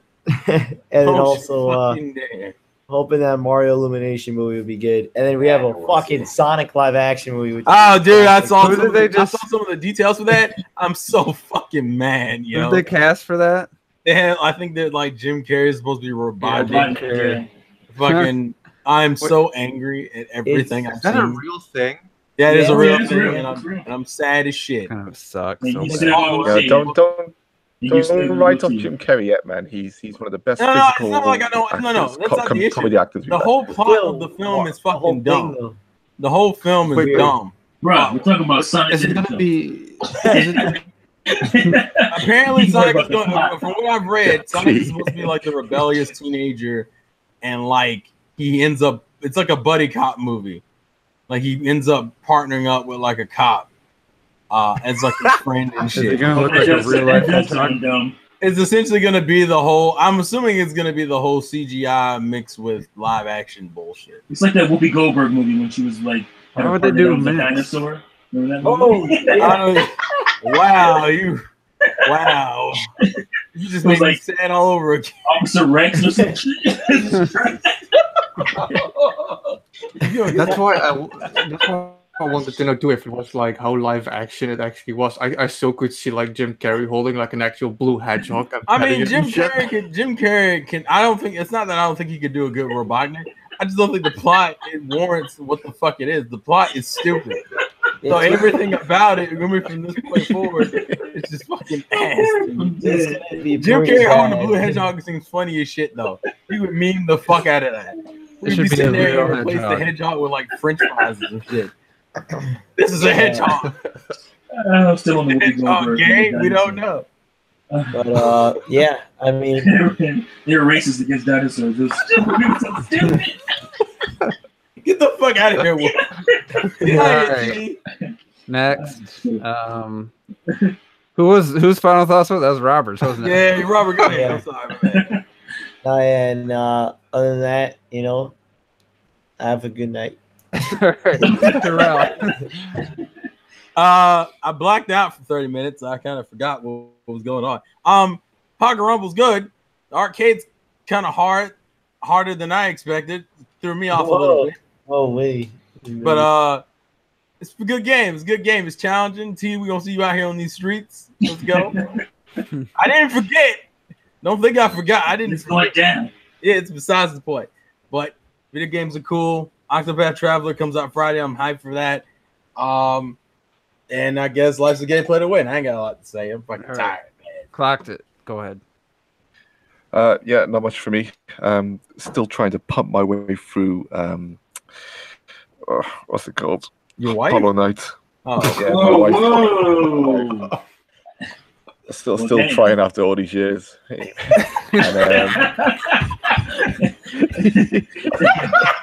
Well, damn.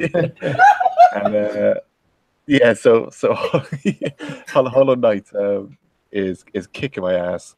I've hit a wall, and I'm just getting my ass kicked in this one area. I got to this new, not too many spoilers, but I got to like a Colosseum type of place, and oh fuck, I had to put a controller down. Is it You're with the, just starting the game seriously. Go away from there. the praying mantis?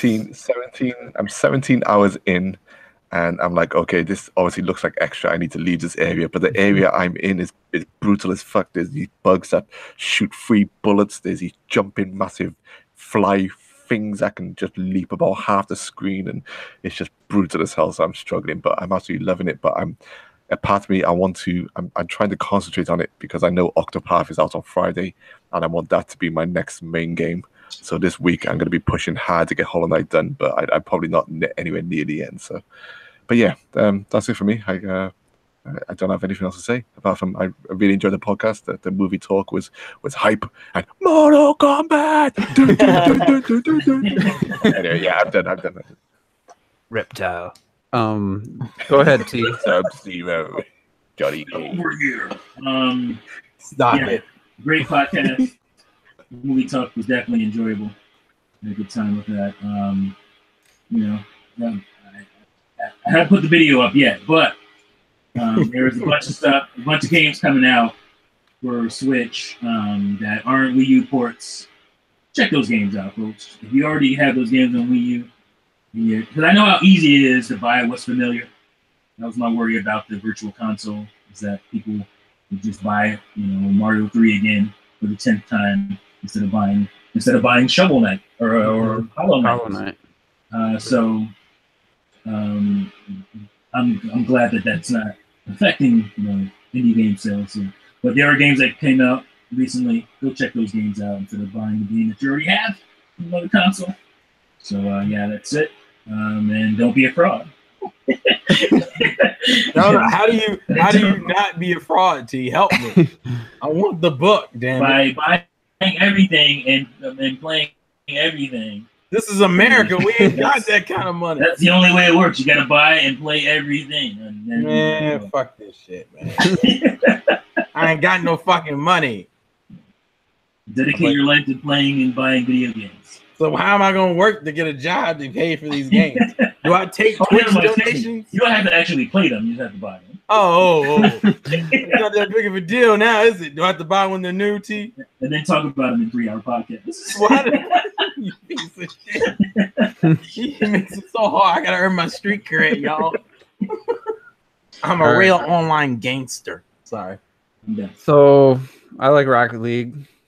I like potatoes. I haven't played it much of anything else in the last couple weeks. Even Hollow Knight, that masterpiece of a game. So I'm trying to improve. I'm sick of just being stuck in the same skill level, and so I'm actually started a training regiment. Oh shit! To get better at Rocket League. I just got to get over this hump, and who knows? Maybe I'll just keep wanting to get over the next hump. But I don't know why. Ever since I watched a few really good tutorial video from the Sunless Con, and really entertaining. Looks and sounds like Seth Rogen, like no doubt, but just makes funny, really good videos. And I just like all of a sudden my love for Rocket League like tripled, just knowing some tactics and stuff. So that's basically I've been obsessed. If you on Twitter, I'm pretty bad at just spamming Rocket League clips and stuff. But this was actually a really fun podcast. It always seems like when we don't have like a set thing, that's almost the best ones. So we started really not sure what we're going to talk about other than some movies, and I thought it was a really good podcast. So that's going to be it. Thanks, everybody. The live chat been very active, and it's a fun one. So we'll see you again next week.